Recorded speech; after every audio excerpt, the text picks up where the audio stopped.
Today's Monday, August 16th, 2021. Roland Martin Unfiltered, broadcasting live from Southern California, the 8th annual Ceek the Entertainer Celebrity Golf Classic. Folks, we will show you some of the great time we've had here. Of course, we'll talk with Ceek the Entertainer about this event, who it benefits. Also on the show, of course, we got to deal with some news, and that is Haiti. More than 1,300 people died in a massive earthquake over the weekend. We'll give you the latest details, plus drama in Afghanistan as thousands descend on the airport in Kabul. President Joe Biden speaks, says he made the right decision, even though things have not gone well, trying to evacuate Americans from there. Black farmers continue to have significant issues when it comes to getting their aid. We'll talk that and more on Roland Martin Unfiltered, broadcasting live. It's time to bring the funk. Let's go.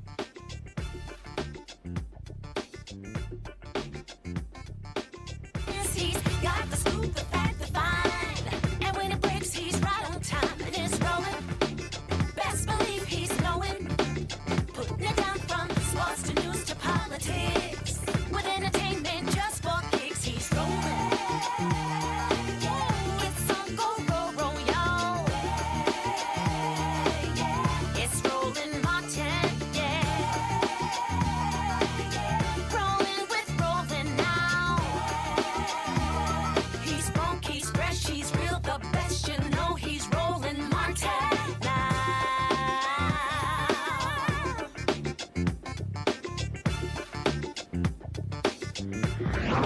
Martin. All right, folks, we're at Spanish Hills Country Club here in Southern California for the 8th annual Ceek the Entertainer Celebrity Golf Classic. It's been a fantastic day. Of course, it did not happen last year because of COVID. We were last year in 2019, but certainly glad to be back and to be here with the man himself, Ceek the Entertainer. Ceek, first of all, you got like all... Swag. You got the swag. You got all the colors. He got all 31 Baskin Robbins. You got everybody. I pulled up feeling real sherbet today. I was like, listen, I'm out here, popsicle clean. So y'all know, I saw Sid last night. I said, Sid, I got a little something special for you. And so that camera right here, let's go. So I went ahead and ordered these special foot joys here. See. And I got the black and gold, my alpha colors. And then I got Roro on the side. And so I debuted them. We don't have that camera, Anthony, we need, that camera's not up. So matter of fact, you know what? I'm going to be real black. We just going to take our shoe off. We just go.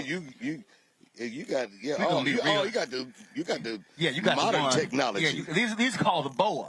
The boa, you unscrew. You can unscrew and so as you up. see right here, so we got Roro right here. Being an alpha man. Say the Kappa man. King can save you today. What was you doing out there, bro? Well, we shot 17 under. When that happened? What you mean when that happened? That was not going on when I came up to y'all, man. We parked that hole. Okay. But that was one of the few we parked. All right, that's golf. That's golf, people. But we was smoking. Golf. Okay, yeah, you say he was on fire, man. Oh, we on fire. Did the shoe? Was it the shoes? Oh, it got to be the shoes. Oh yeah, it was the shoes. It got to be the shoes. You ordered them special. Yeah, I did. All right, and they was fine. First time I won. All right, you killed it though. I had to go ahead. You didn't put no coins on your feet. Sometimes you wear them new, and they get up against that. That left side. You get up against that. It's burning a little bit. Right. I didn't break them in yet. It was one that you swung and about a 14th hole. I was like, yeah, these cool though. Slightly uncomfortable, but the first time. Sock. Right. There you go. Yeah, there you go. That's all good, dog. So, first of all, Lexus is sponsoring the tournament, Kyle's Family Foundation, and Boys and Girls Club benefits. Yeah. So I've been doing this for 8 years. We started Kyle's Family Foundation. My wife and I, we've been raising money, just doing a lot of like Boys and Girls Club, Brotherhood Crusade, a lot of like just programs to help the youth. Man, I grew up single parent household. My mother, and so all the male stuff came from a Boys and Girls Club, hanging out at Matthews Dickey, learning to play baseball, all that kind of stuff, sports stuff. So that's you know, that's why I support, you know, Boys and Girls Club, and it's amazing. It's an amazing organization. They just do great work. And then we do the Rosetta Boys Kyles Women's Health Pavilion in St. Louis at St. Mary's Hospital. I started that for my mother, who passed in 2016. And so my sister and I, again, that's another thing we give back. And a lot of women's health, you know, work that we do there, just supporting all those initiatives. And, of course, scholarships. I've been doing scholarships since 94 when I got my first money. Right. Rolling with that first song with my, I said, no what? My mama taught me right. Who need to go to college? So you said gave back early. I said, and I told them kids, now mine alone.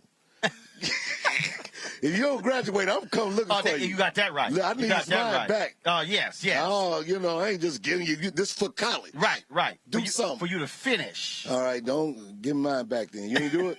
What you got? Yeah.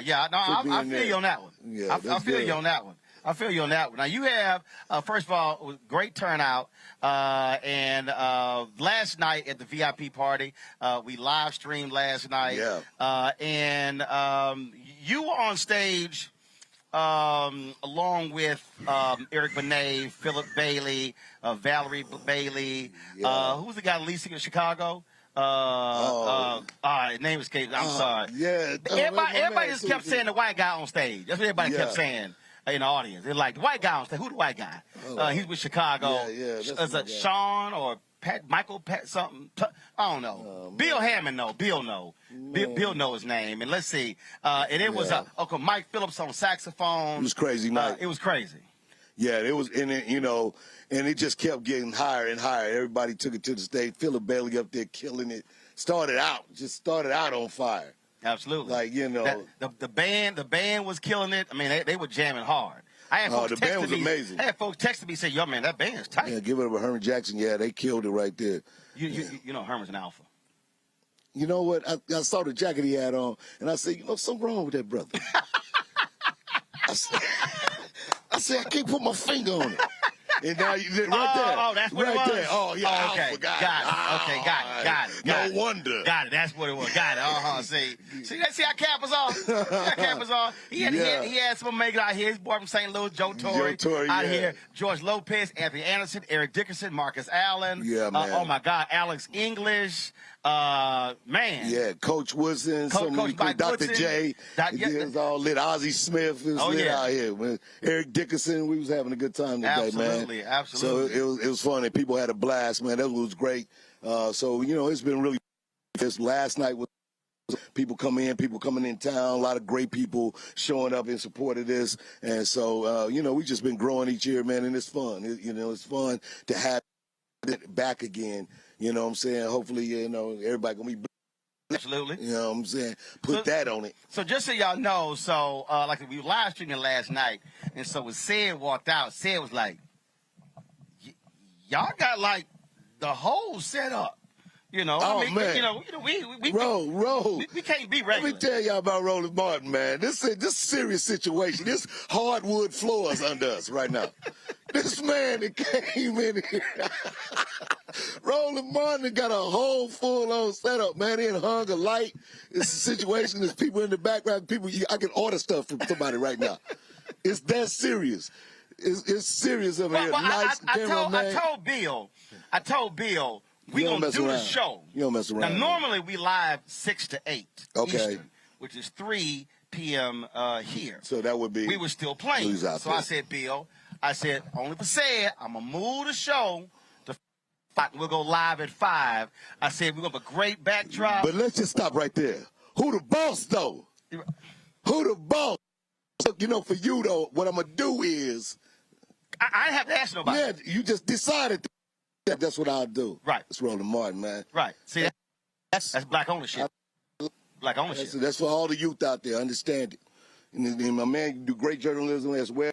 Reporting, you dig deep, you ask smart questions. I've been on your show. Every time I've been watching for years. Absolutely. You wild as. Never mind. I ain't.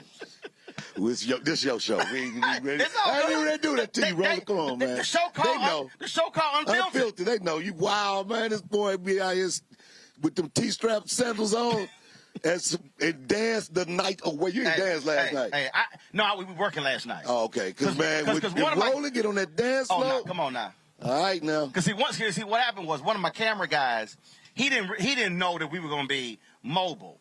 So Got you. during the middle of the concert, I'm with Anthony directing, and I said, "What the hell happened to the shot?" He said, "Oh, his shoulder got tired."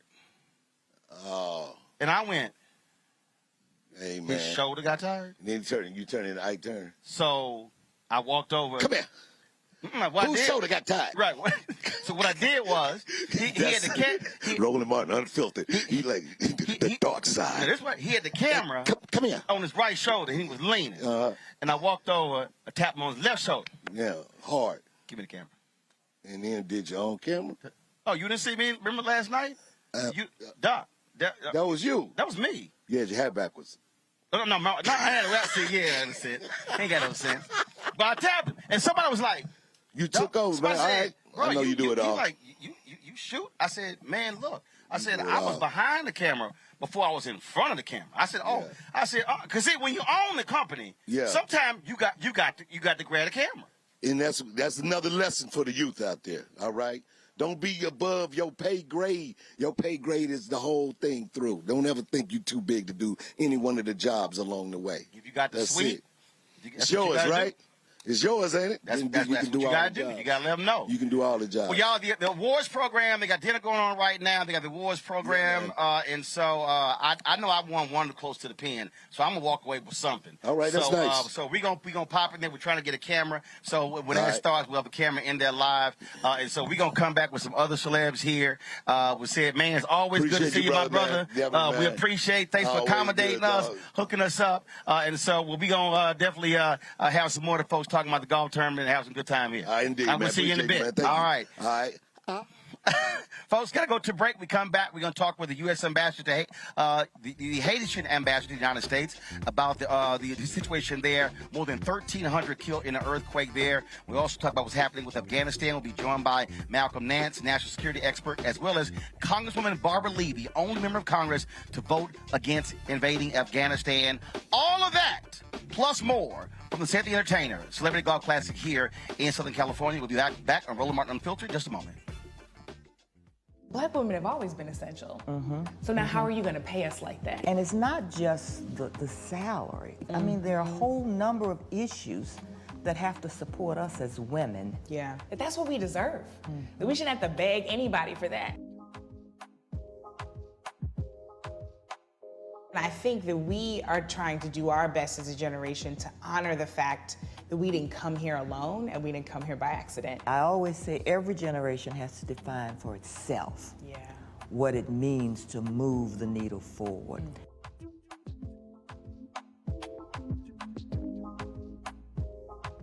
When you study the music, you get Black history by default. And so no other craft could carry as many words as rap music. I try to intertwine that and make that create whatever I'm supposed to send out to the universe. A rapper, for the longest period of time has gone through phases. I love the word. I hate what it's become, and to this generation, the way they visualize it. Its narrative kind of like has gotten away and spun away from, I guess, the ascension of Black people.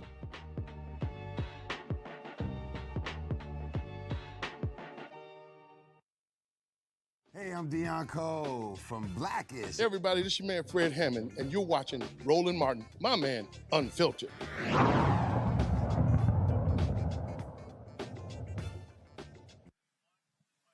Hey, folks, welcome back to Roland Martin Unfiltered. The folks in Haiti, man, cannot get a break.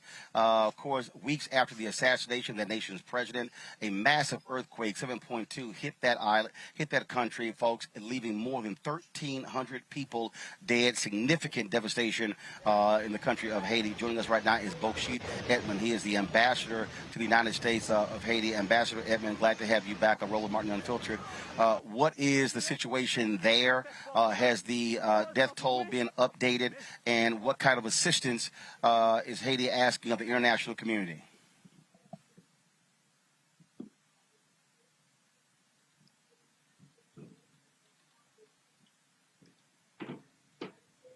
Ambassador, can you hear me? Yes, I can hear you now. More than 1,300 people have perished. Has there been an update on the death toll? And also, what are you asking of the international community in terms of assistance? I think the death toll now is 1,400 and more than 7,000 wounded. And what we can ask for now is the continued international assistance to help us manage this crisis, because the southern part of the country has been completely destroyed by this powerful earthquake.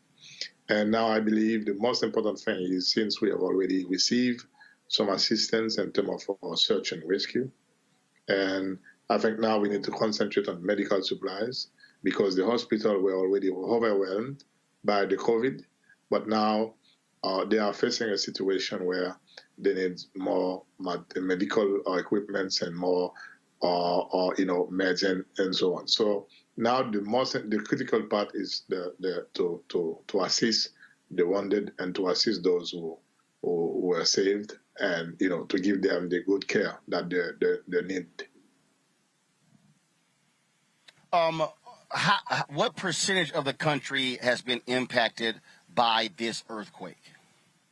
I believe it's 3 geographical departments. The southern part, the southern part of the country, which has 3 geographical departments.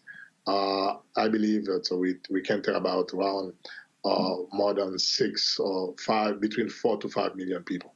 But the areas, most of the remote areas where it's very difficult to attend, now the assistance is needed mostly, and as we are getting from the U.S. Coast Guard some help with helicopters to get access to those places where very remote areas where people are trapped, and to bring them to the cities where they can receive medical attention.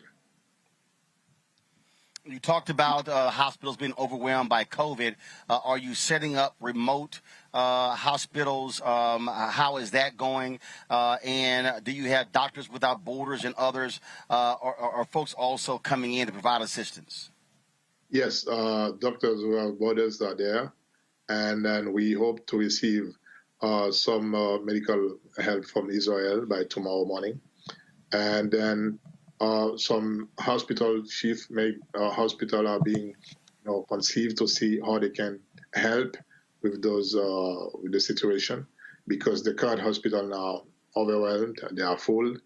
Now I believe the efforts are being concentrated and trying to make shift hospital and to make sure that those people who need attention get what they really need to do. There's always a lot of questions around people want to help. Who should they work with? Are there any particular entities, specific entities, that the Haitian government is asking people to give to, as opposed to what often happens is there are a lot of different people who say, give to us. And so are there particular, especially for African Americans, people are asking us, how can we help? Where are you directing people to give? Well, I understand it's a very tricky situation, because we experienced it in 2010.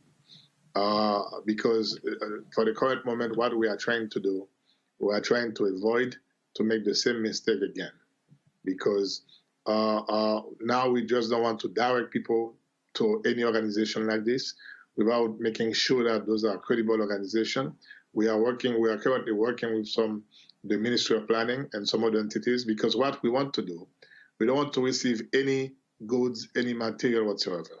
What we want to encourage people to give their financial support when those people in the remote areas and they can get assistance to rebuild their lives, because we just don't want to collect things and things that are not necessary now. The most important thing is, if you can help, do it with your financial support, and we are going to put a list very soon, and certainly my office will share it with you as well, and that list will be on the website of the embassy, and so the contributions can be made to those places. But for now, we just don't want, or we are not ready yet to name some specific organization, because we want to make sure those organizations are credible and and people can trust them. All right. Ambassador Bookshit Edmund, Ambassador Haiti to the United States, we certainly appreciate you joining us. We look forward to having you back, and whatever assistance that our audience can provide, we certainly are able to. We hope to do so. As someone who, on my mother's father's side, they migrated from Haiti to the United States in the 1800s, and so certainly there are a lot of folks in this country who have descendants from Haiti. And of course, we also know about Haiti gaining its freedom from slavery, and so it's important that we also support the brothers and sisters there. Thank you so very much, Roland. I really appreciate your assistance and your help, and certainly I'll be more than happy to come back and to talk to your audience about what is being done now. All right, we surely appreciate it. Thank you so very much. Thank you. I want to go to my panel right now, folks, and bring them in.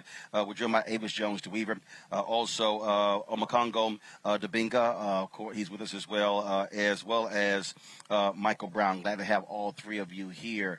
Avis, I want to start with you. That last part really is important because, look, whenever these things happen, historically you've had people say give to the Red Cross, but they've had significant issues when it comes to actually providing the resources there. And so one of the things that I've been doing is reaching out to Haitian Americans to say, where do you want African Americans to be giving and what type of support? We also know there are African American and African American organizations and also provide resources and things along those lines. That to me is also important as well. So we are sure that our dollars and our goods are going to use and going to credible organizations. That is so critical. As you mentioned, we've been burned before in terms of providing support to the Red Cross, thinking that it would make it to the Haitian people, only to find that there were all sorts of problems going on there. And so I completely agree with you. We need to reach out to Haitian Americans, organizations that have relationships with people on the ground in Haiti, to make sure that we are there in a way that can actually make sure that our dollars are making the difference for the people who so desperately need it right now. Haiti has such a powerful history. We owe so much to the people of Haiti. To me, it is just so imperative that we make sure that we support them right now as they find themselves again in an hour of need. You also have torrential rains with tropical storm that is impacting recovery efforts there. And Michael, it's one thing after another, and you just sit there and go, man, can Haiti get a break? Apparently not. And as my heart clearly goes out to our brothers and sisters in Haiti, I see that you have been shopping at Goodwill Enterprises to get your clothing. And as you have been shopping at Goodwill, I mean, you can get nice stuff there for like a dime, for a quarter, and I see that you took advantage of it. So I understand. You're right about Haiti, not getting a break. And I guess the question is, the United States clearly steps up for folks in the region, in this hemisphere. I don't understand, and I could be wrong, and maybe, feel free to correct me. Does France do their part in Haiti when it's time for search and rescue and sending medical aid and things that they need to recover? Because it seems like the burden is always on this hemisphere with the United States and Canada and some European countries. I just don't see France doing what they're supposed to do. Omakongo, look, you heard the ambassador say Israel's going to be providing assistance. Historically, Cuba has provided assistance as well. Michael makes a great point.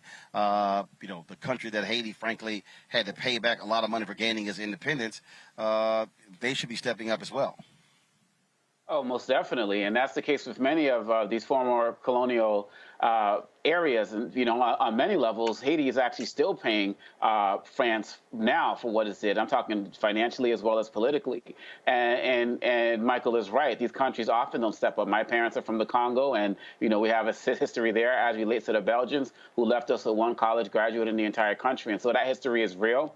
And I hope that the people of France also put pressure on its government to also support it. Look, we have to make sure, because one of the things you also mentioned with the ambassador is so important, and Dr. Weaver, I mentioned it as well, is that the history is so important. And so many times we see Haiti in the news, it's related to something that's disastrous. But we got to start ingraining in the minds of people, especially black folks here and internationally as well, that it was what happened with Toussaint Louverture that led to the Louisiana Purchase, what helped the United States grow and expand exponentially with Jefferson and the like. And once people start to realize that there's that real gloried history and that has been part of a spirit of revolution, I think that many of us, not any of us here, because we obviously know the story, will stop looking at Haiti as a charity case and look at it as an extension of black revolution throughout the diaspora that needs our support in order to get where it needs to go. And so I'm also glad that the ambassador said to wait until they provide a place where we can go and support financially, because too many of us want to just send money elsewhere, but we have to really wait and be patient to make sure we're supporting our people.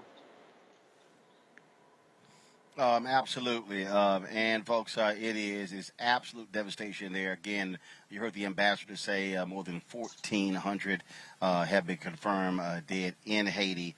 They are continuing the rescue efforts. And so you got the earthquake. Then, of course, you have the tropical storm that has downpour of rain that has descended upon the island as well. And so it's just problem after problem. And so we're certainly going to provide, once we get that list, provide the list of organizations that you can actually give to, whether it's economic resources or whether it's goods. We want to make sure that credible organizations are getting those resources to the people there who absolutely need it. And so that's absolutely going to be our focus. We're going to take another break. When we come back, we're going to talk about Afghanistan. Turmoil exists there with the United States pulling troops out. The Taliban has completely taken over the country. What changed? 20 years later, $2 trillion, nearly 3,000 American troops killed. Was it worth it? We'll talk to national security expert Malcolm Nance and also Congresswoman Barbara Lee, the only member of Congress to vote against the invasion of Afghanistan. Looks like she knew what she was talking about 20 years ago. You're watching Roland Martin Unfiltered, broadcasting live from Southern California at the 8th Annual Ceek the Entertainer Celebrity Golf Classic. We'll be back in a moment. I believe that people our age have lost the ability to focus the discipline on the art of organizing. The challenges, there's so many of them and they're complex. And we need to be moving to address them. But I'm able to say, watch out, Tiffany. I know this road. That is so freaking dope.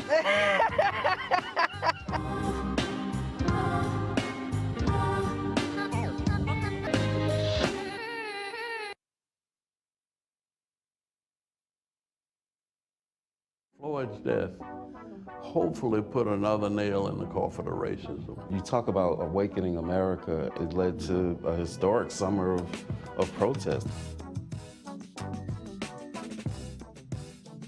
I hope our younger generation don't ever forget that nonviolence is soul force. Priceless.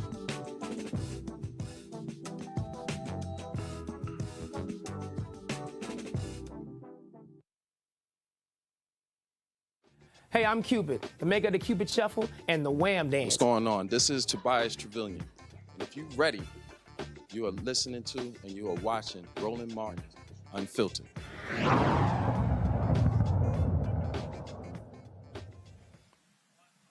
Welcome back. We're live Spanish Hills Golf and Country Club here in Camarillo, California, side of the 8th Annual Ceek the Entertainer Celebrity Golf Classic. Over the weekend, folks, massive chaos in Afghanistan as the Taliban completely overran Afghan forces and took over that country. They are in control of that country. You have the United States desperately trying to occupy not only its personnel, but also Afghan Afghans who helped the United States. You had people literally filling up the runways in Kabul, preventing planes from actually taking off. Many are blaming the United States for not knowing that this was going to happen. It was in July where President Biden literally said what you're seeing was not going to happen, but in fact it did.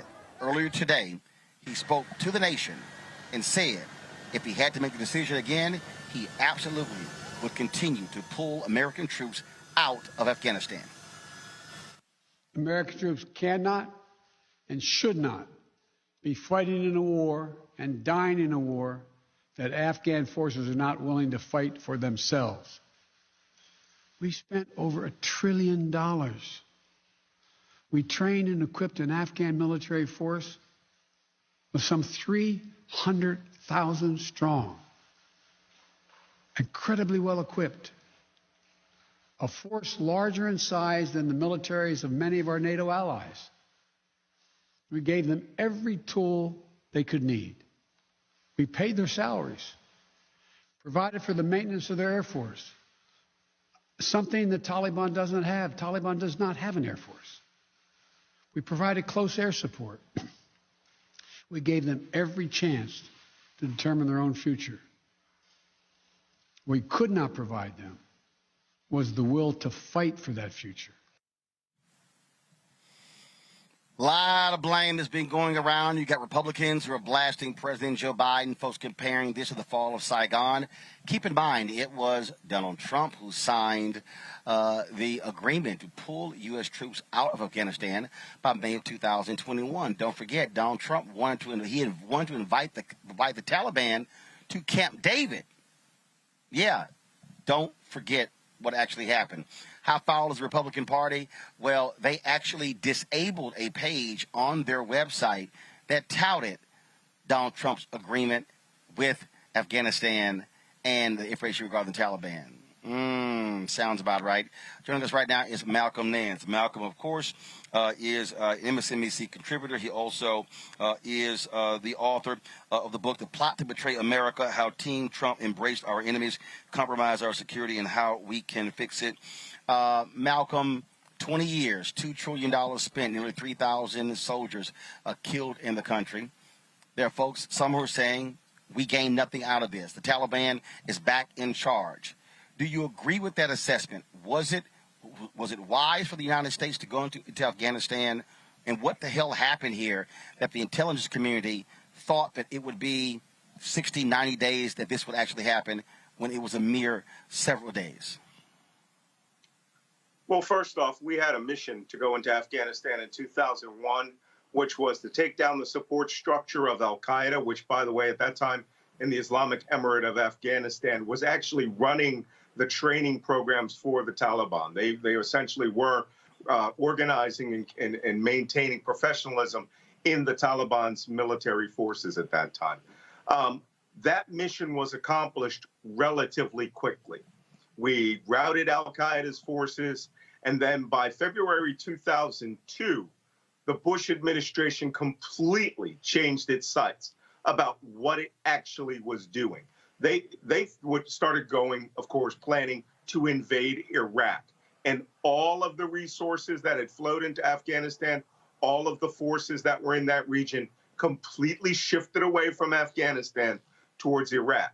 Now, it was always folly to think that we were going to come in there and create our own country based on our values, our morals, despite how the people on the ground lived there. It is a very simple country.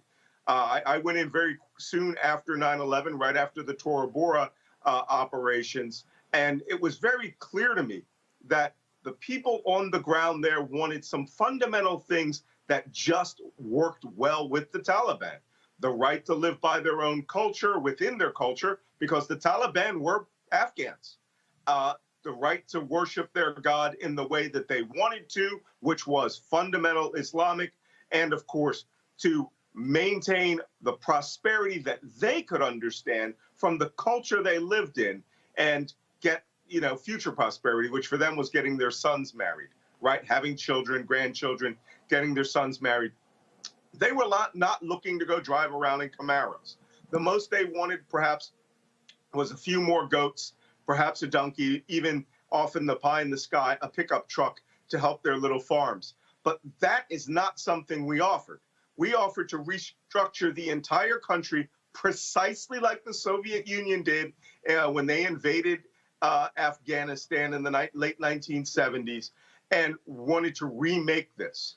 That image of trying to remake it is what created this one-year cycle every year of saying everything's going great, the armed forces are holding it, we're rebuilding Afghanistan. You know, when the number $2 trillion dropped, that was the effort that we put into Afghanistan. It's absolutely phenomenal that we did that. That money went into the coffers of the political elite, the con men, and the billionaires who were all living in Abu Dhabi and Dubai when they flew out in their executive jets here a couple of days ago. To answer your second question, the armed forces of Afghanistan was a paper army. Quite a bit of it was. Yes, there were many fighters who were very good. Yes, there were a lot of interpreters and logistic support people who helped us greatly. But for the most part, many of the officers were corrupt. Many of the senior leadership in the armed forces were corrupt. The military, all the money, 60, 70 billion we were putting in a year, that money was just getting stolen. An enormous amount of that money went to U.S. government contractors. And when we ended our operations, all of those contractors supporting the Afghan army disappeared. The Afghans cut a deal with the Taliban. That's how this country collapsed in a matter of days. The Taliban in some provinces were being, had cut these deals with the local tribal leaders and perhaps even some of the provincial governors, and were sending representative groups of men, some of their terror cells, that were underground, 20, 30, 40 guys going to the province house and declaring the province captured. There was no real war or linear, battlefield, showing mobile battles of them actually winning victories. The few places they did attack, the soldiers left and went home. That should sound familiar because that's what the Iraqi army did in 2001 or 2002 when we invaded Afghanistan. 2003, sorry about that. But then you hear the fear of what's going to happen to women and children there.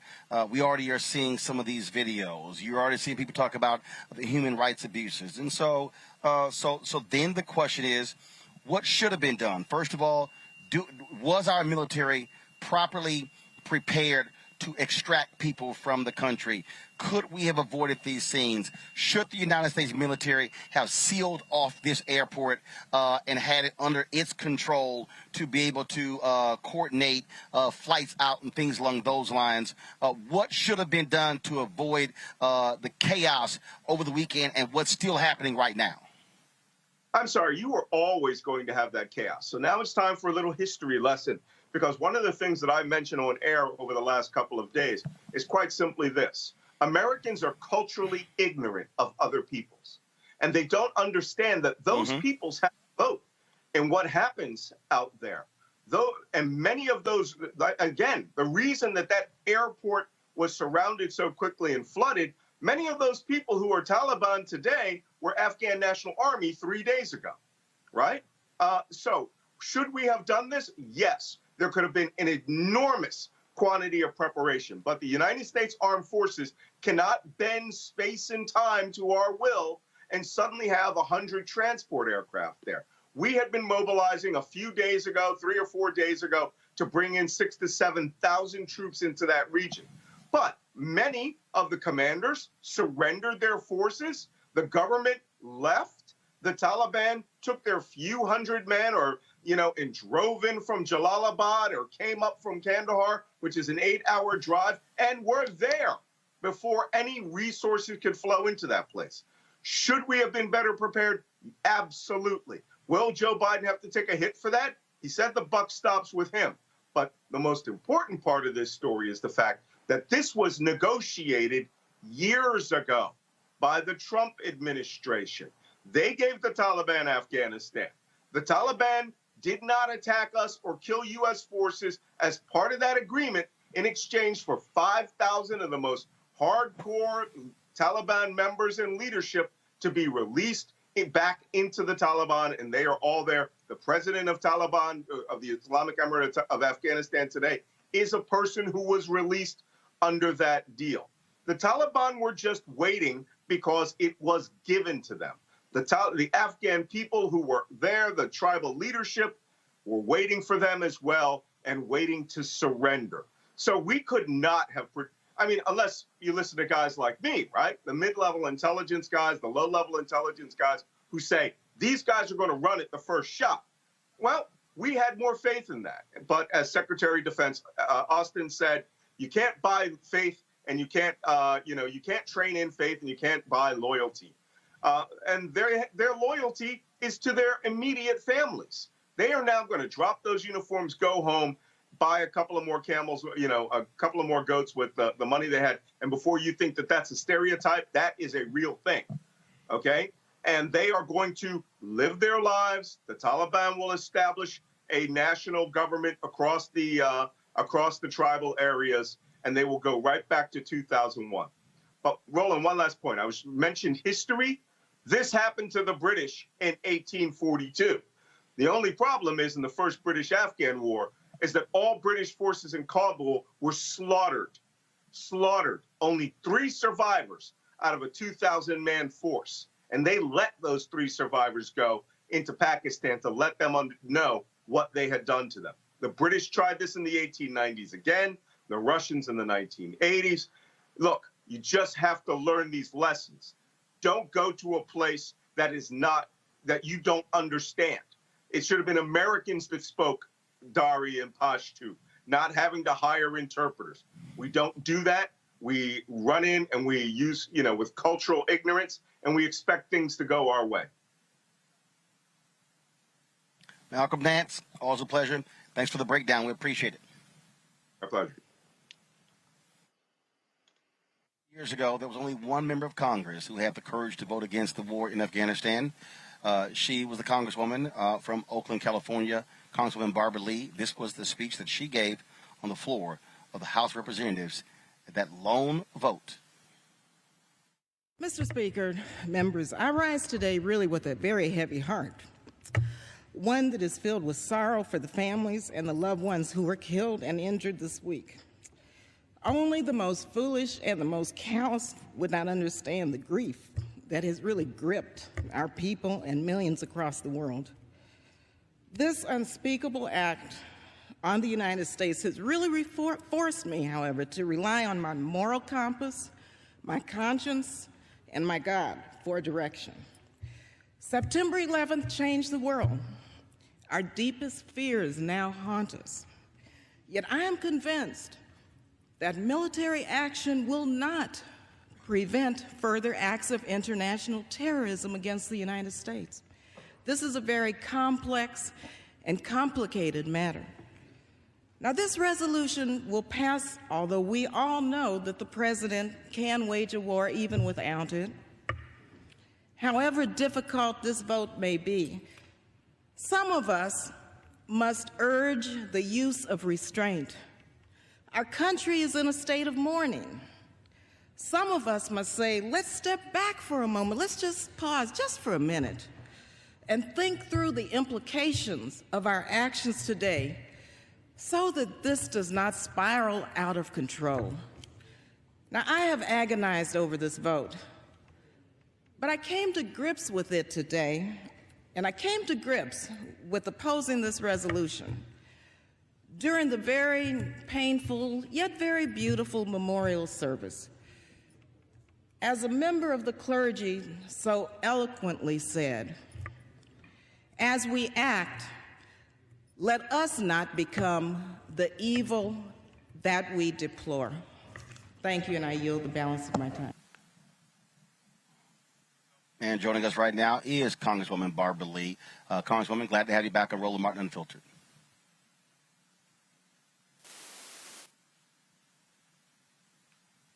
Congresswoman, can you hear me? Okay, I can't hear her, folks. I see her, but I can't hear her. She can hear me. All right.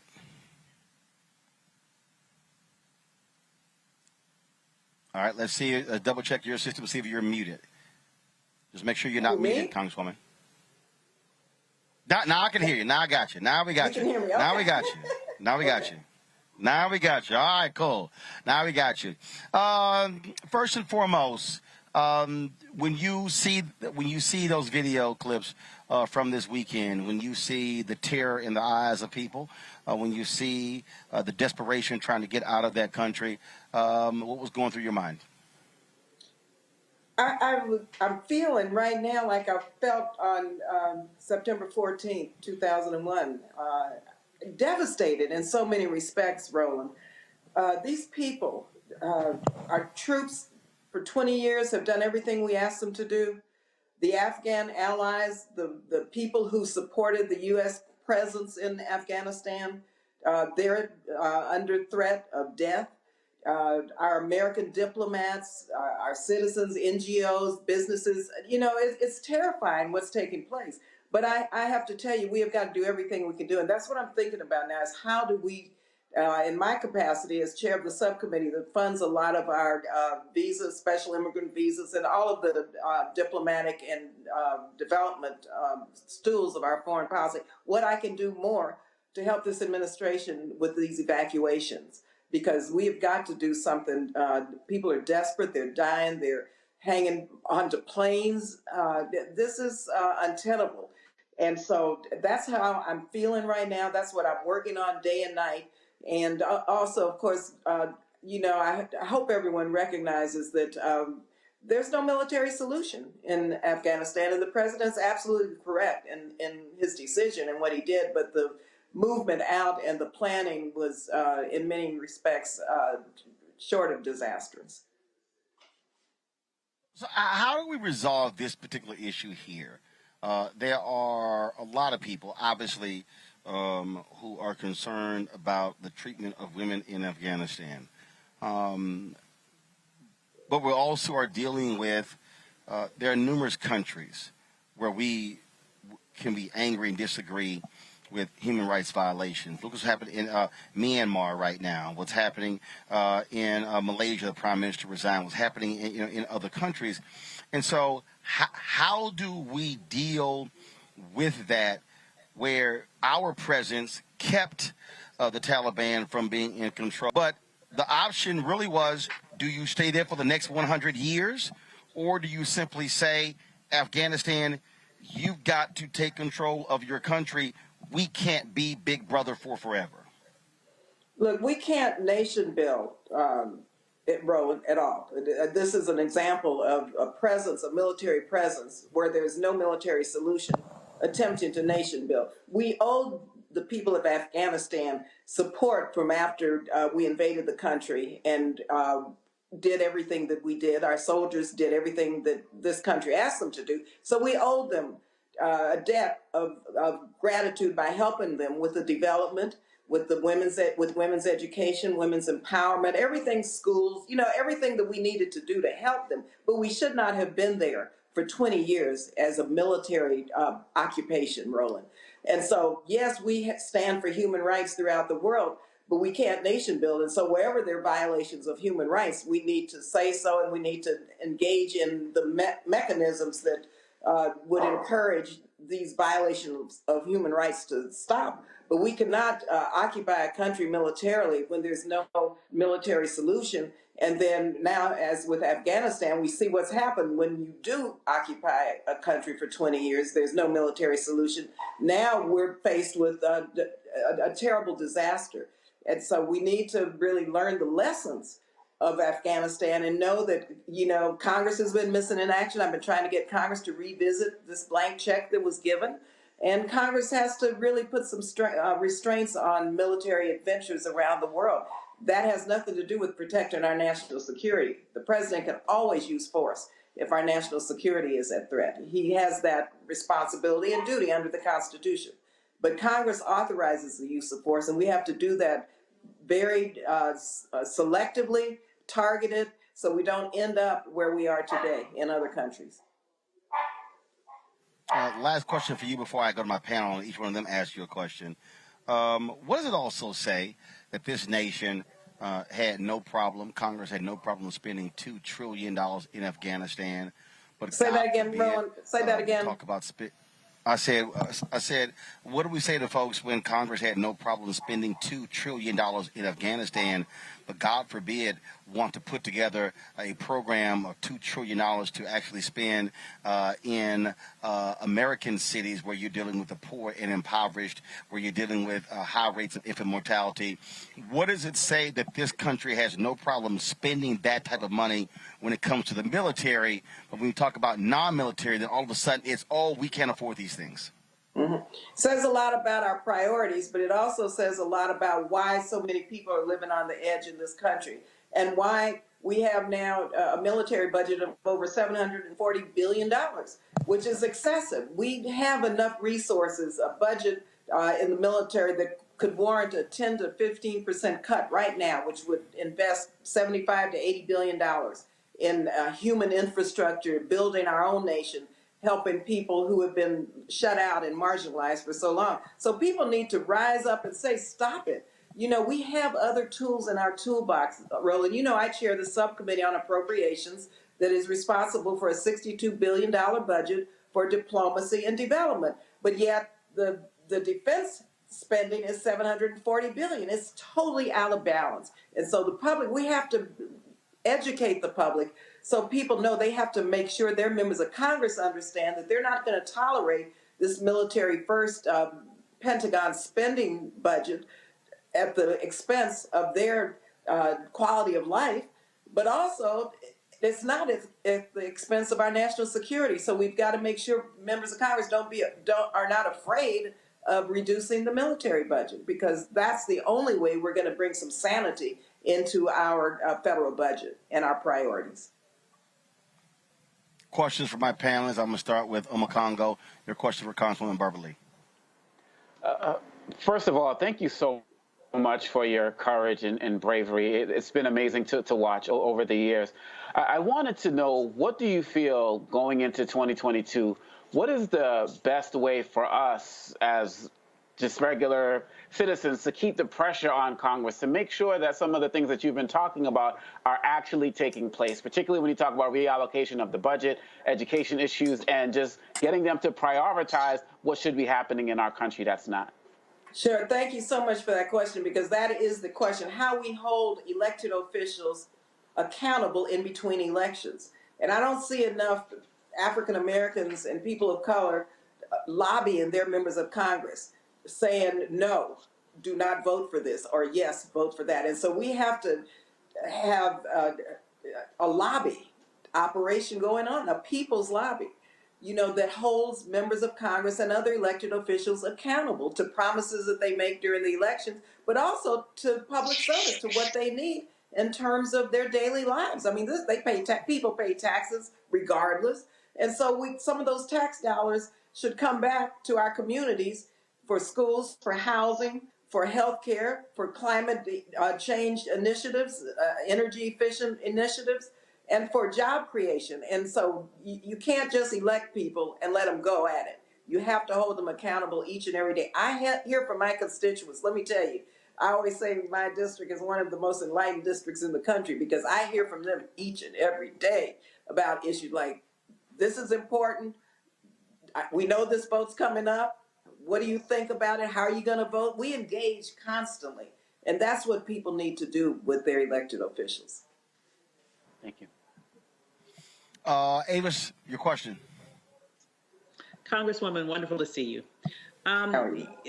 As horrible as this situation is, the aspect of it that worries me the most is what will happen to the women and girls who are left in Afghanistan. And for all intents and purposes, their livelihoods will be sort of banished back to the Stone Age.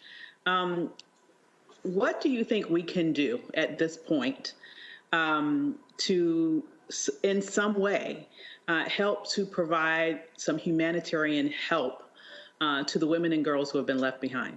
Sure.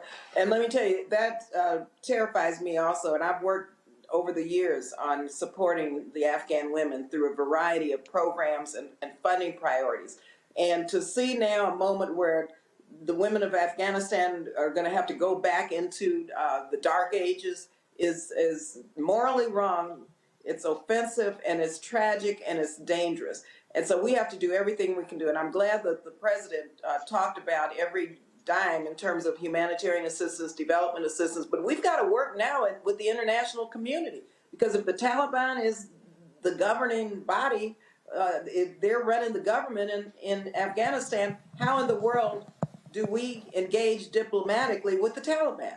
And so we're going to have an international strategy. One now, right now, for the protection of women and girls. We've got to evacuate the women, especially those who have been activists, who've been speaking out, who have been leading on so many fronts. We've got to protect them, look out for their security and safety immediately. That's the immediate emergency that we have to address. But long term, we have to come together with the world and figure out how in the world we're going to protect women and make sure that the gains that they have achieved continue, and also protect them, because we know the Taliban and we know how ruthless they are. So it's something the world has to come to grips with and develop a strategy around. Michael Brown, your question for Congresswoman Lee. Congresswoman, how are you? Hi, Michael. Good to see you. I see you look the exact same as you did in 2001. Okay, thank you very much. That's 5 grandchildren later, so thank you. You're welcome. You had mentioned diplomacy, and if you were on one of the diplomatic teams, how do you use diplomacy with a group of folks that are hard to trust, that either lie or don't give the full story, or don't tell you where people are hiding, or if they're abetting folks? How do you deal with folks that you want to, in good faith, trust, but you can't? Well, I don't like to quote, I guess it was Ronald Reagan, but it was trust and verify. Trust but verify. Right. Yeah. I think it's extremely important. And I don't even, in my work on the Hill, I'm not going to say I trust my colleagues. There may be a few that I might trust, but I don't trust hardly anyone, because you know what the deal is. But you have to figure out how to work together, and you have to determine paths forward in your common interests. And so you have to establish some rules of engagement, and you have to be able to verify that those rules are being complied with. But in the diplomatic world, in the political world, trust is not, I think, a concept that you can engage in like you do perhaps in your personal life. I mean, you have to be able to work with people and to believe that they're going to live up to their part of the deal. And I'm glad, again, going to President Biden, that's what he's doing, living up to his part of the deal. What he said he was going to do, he's doing. So you have to believe people will do the right thing based on your agreements and your engagement with them. So I don't think trust is the exact proper term or concept when you're engaging in international politics. Understood. Thank you very much. Thank you, Roland. All right, Congresswoman Barbara Lee. Congresswoman Barbara Lee, we certainly appreciate you joining us. We will be watching closely what happens in Afghanistan over the next few days. Thank you. Nice being with you, Roland. Take care of yourself. All right, thanks a bunch. All right, folks, got to go to a break. We come back. We'll talk with an infectious disease expert about COVID-19. It is exploding across the country.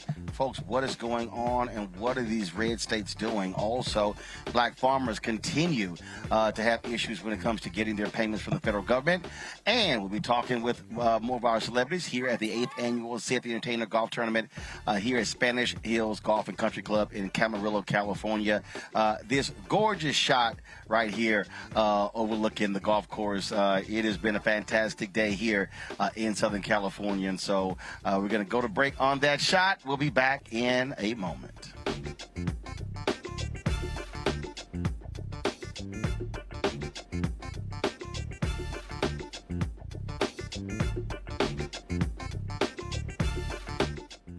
When you study the music, you get Black history by default. And so no other craft could carry as many words as rap music. I try to intertwine that and make that create whatever I'm supposed to send out to the universe. A rapper for the longest period of time, it's gone through phases. I love the word. I hate what it's become, and to this generation, the way they visualize it. Its narrative kind of like has gotten away and spun away from, I guess, the ascension of black people.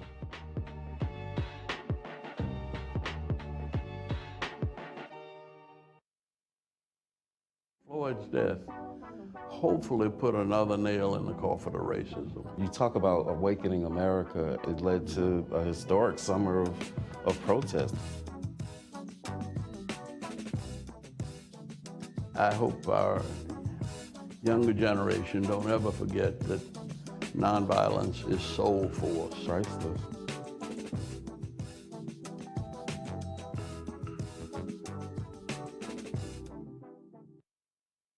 Hey, I'm Amber Stevens-West. Yo, what up, y'all? This is Jay Ellis, and you're watching Roland Martin Unfiltered.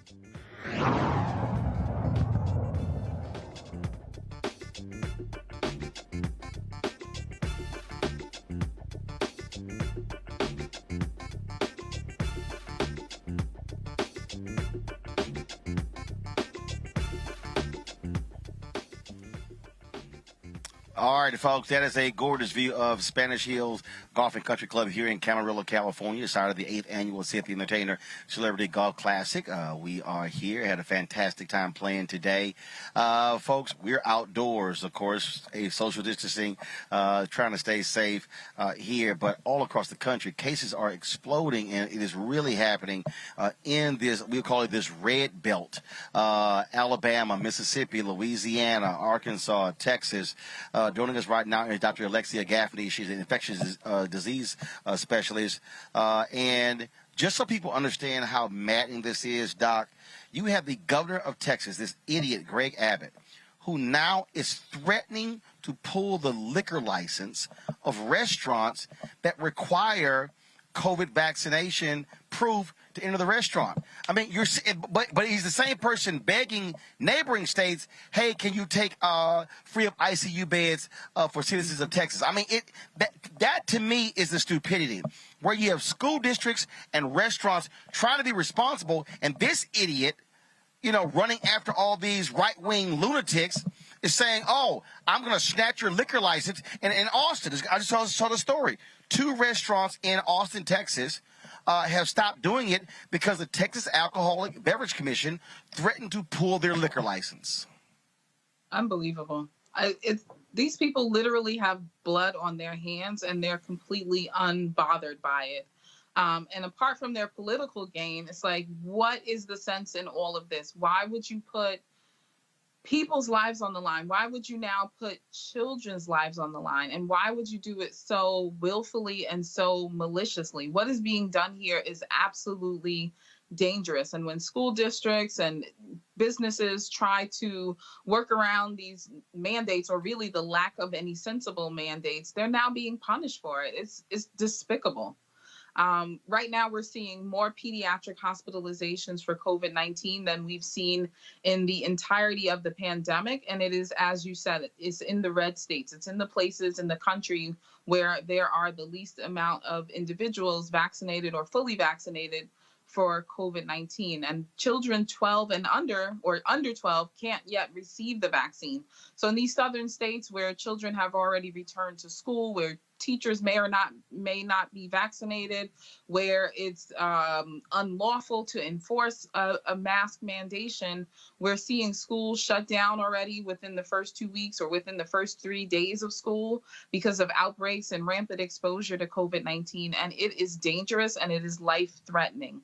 This whole false notion that children were not at significant risk for COVID-19 infection in the early phase of the pandemic was simply true and unfounded. When COVID first hit the United States, we pulled our children out of school and we protected them. So we closed up the spaces where children most rampantly spread infection, and we protected them. So we did not see cases. And now people are trying to utilize or falsely utilize this data, give a false impression that children can sort of withstand COVID-19 infection, and we've thrown the children into the fire.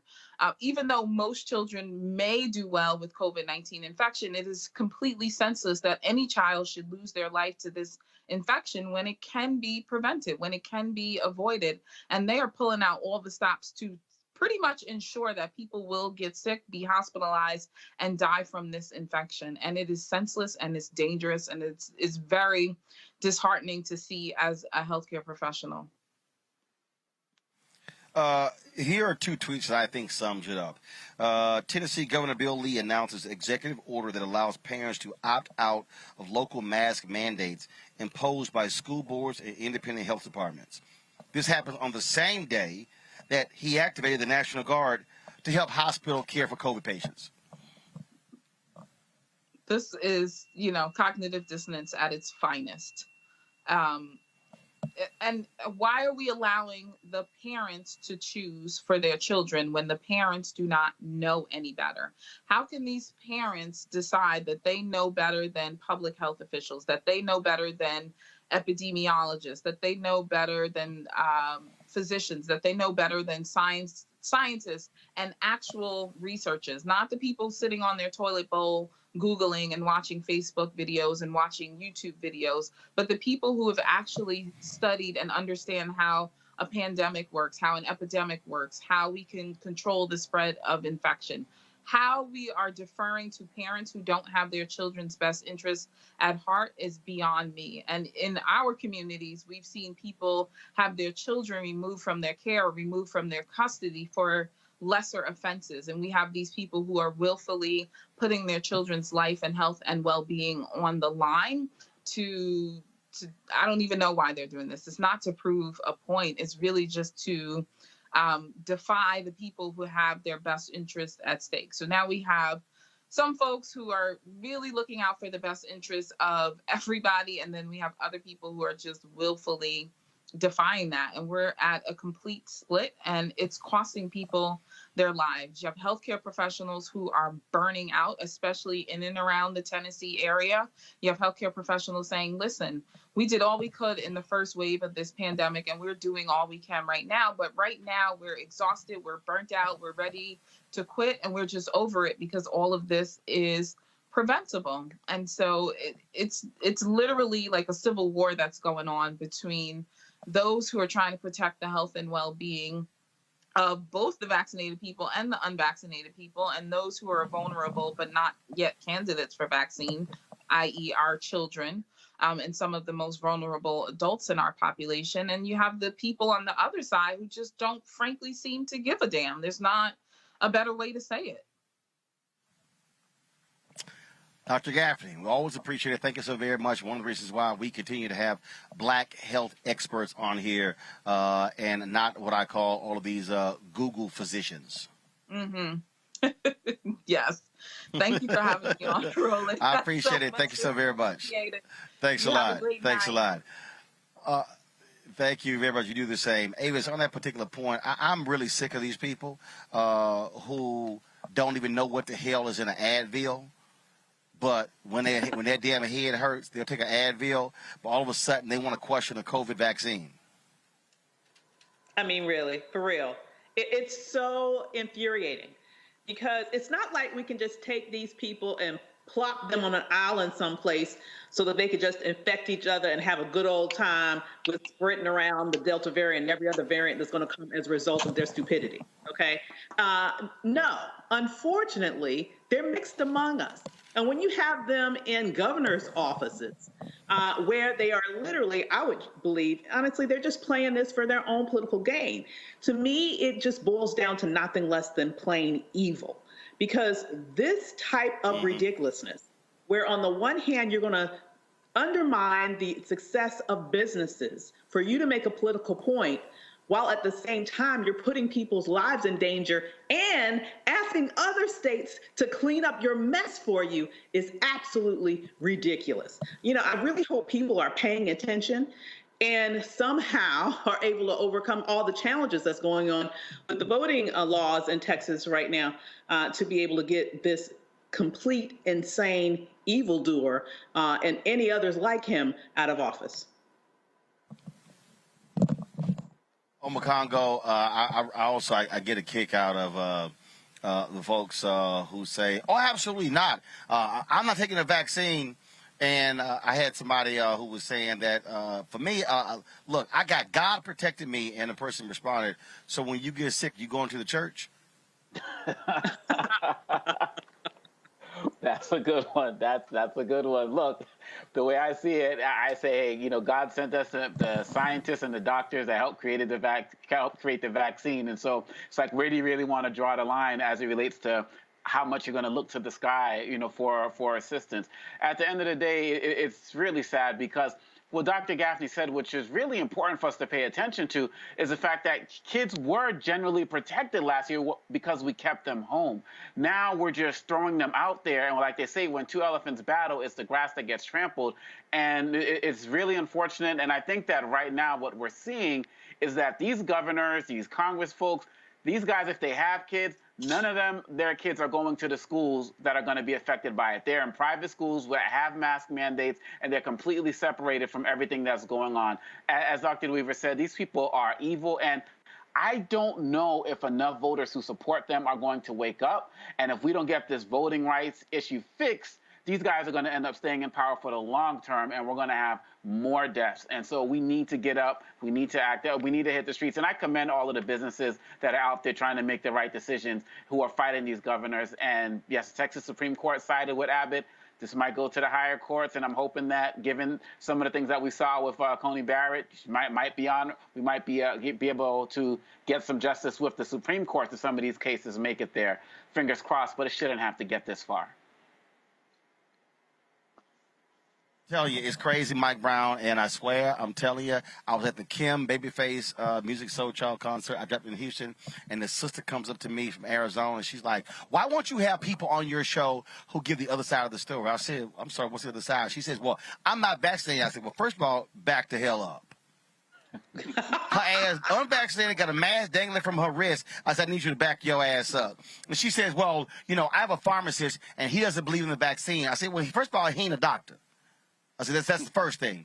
But she said, it's the other side of the story. I said, yeah, death, that's the flip side. I'm telling you, it's been tripping me out, the folks I've been running into. But I literally told her, back your ass up. You ain't going to be in my face talking to me about you ain't taking the COVID vaccine with a mask dangling from your damn wrist. Back the hell up. Go on, back up. You know, I find it interesting. I'm wondering, clearly, I think we saw some of the footage last week, and I think you may have even shown some of the footage in Tennessee, and there's like a school board meeting, and the people in the parking lot were obviously yelling at folks that wanted to support the mask mandate. And I'm wondering this correlation between, you know, I hate to assume, but I'm assuming those were Trump supporters in the parking lot, and then with black folks that are not Trump supporters, that are still believing in the same conspiracies that the Trump supporter is. I mean, it's very interesting to me how that has occurred in this political dynamic. I mean, for example, I don't even know if some of these Trump supporters know, or even black folks that are believing in some of these conspiracy theories, Trump got the shot. He got vaccinated. Yep. You know, he wanted to protect himself. Why he doesn't tell the world that, or doesn't do his own PSA? Yeah, I don't know. Well, we all know because they like talking to stupid people. That's what they like doing. My next guest is not one of those stupid people, but he does like to call out stupid people. Y'all, joining us right now here at Spanish Hills Golf and Country Club is Dio Hughley. What's up, man? Dio, good to see you. Good to see you too, I've bro. been following you on Instagram where you've been trying to be very patient with some of these simple ass niggas. Yeah, that's right. Yeah, I'm trying. I'm trying. It's you know, at a certain point, like in the beginning, I can understand a level of reticence. All the questions but now we have enough data for you to be making a decision. And if your decision is no decision, then I can respect that. But there are a couple of things you need to do. One is to stay away from people, and to accept the fact that you are a drain on the system. So I think the funny thing I see about people who aren't going to take the vaccine, they don't go to Facebook when they get sick. They don't go to Instagram when they get sick. They go right to the hospital, and they become a drain on the society. And I think that if you have the courage of your convictions, stay, like it's all these people. You won't wear a mask because God will protect you, but you don't have a problem carrying a gun. Like, what is he, busy that day? And so it just doesn't make sense. And for our people, for us, it's killing us disproportionately and largely because of misinformation. Now, you know, I got sick. I got my family sick. My son still yeah, you got COVID. You got COVID. I got COVID. Yeah. I passed out on stage. I was suffering from my son got sick. He still has to go to a cardiologist. Everybody at my work, there's one of my co-workers that had blood pressure issues from then till now. So you almost kill somebody, and it changes your perspective.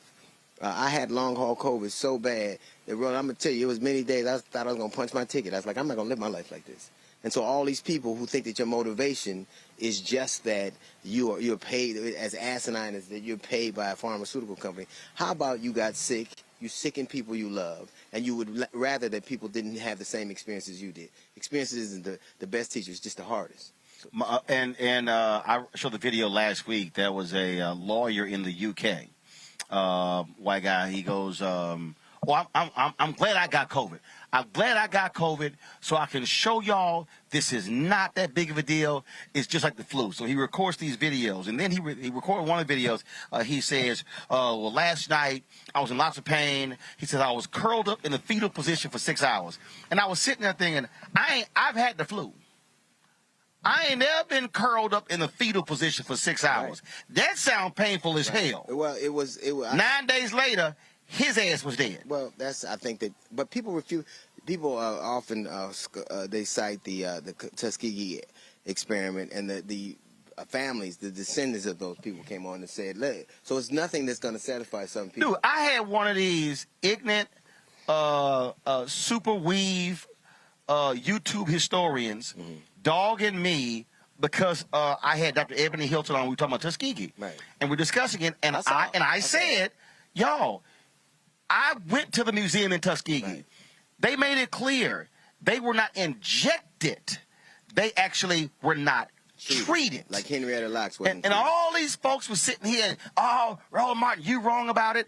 We live streamed the event from Howard University of those Tuskegee descendants, and folks sitting there, well, I don't know why you saying that. At the same time Tuskegee was happening, black and brown people all over the country were being immunized for polio, right? At the same time that happened, right? So it's really it's really math. In order to get herd immunity, you need 80 to 90% of the population. Since they only comprise 58%, and we are 13%, and Latins are 30-some%, you need that collective, because there are only two viruses. Well, there's only one virus that has been eradicated, and that was the polio vaccine. And it took 184 years to do it, and that was because they had to immunize the entire world. There you go. And they killed it. So you have to immunize. Right now, these same people who are talking about all these things that they're not going to do are protected by vaccines. The same vaccine that Jonas Salk, a variation of that, that he invented in 1954, my granddaughter took who was 3 months old, who was 5 months old, took. So, and the reason we don't have those things, the mumps, the measles, the polio running rampant. Matter of fact, polio is in two places, in Afghanistan and it's in Pakistan. And they're going to, and once they get rid of it there, they'll eradicate it. So you're protected by the very vaccines. If you want to leave and go back to Africa, you're going to take a bunch of vaccines. Hey, Doc, if you want to go to school, you're going to take a bunch. So it's you will not go into that country. You can't. Well, you can if you, well, I don't know how you think you can't go to college. You can't. There's so many things you can't do. And really, it's getting to a point where. So, you know, the company I work for, Friday, made a mandate that you had to be vaccinated. And I think that once the FDA approves one of these vaccines, companies are going to have cover, and they're going to say, you got to take it. And then we'll see how convicted you are. Because instead of ramping up your immune system, you better brush up on your resume. I hope CMOS is hiring. Because it's I had a brother, we stopped by the restaurant. I was in Houston Thursday, Friday, Saturday. My aunt passed away. We had a funeral, and we went to dinner. And and 6 of us, 3 of them doctors, 2 emergency room doctors. Right. So the brother comes up, waiter, no mask, and so he's talking. I was like, whoa. I was like, first question, are you vaccinated? He says, no. I said, your ass need a mask.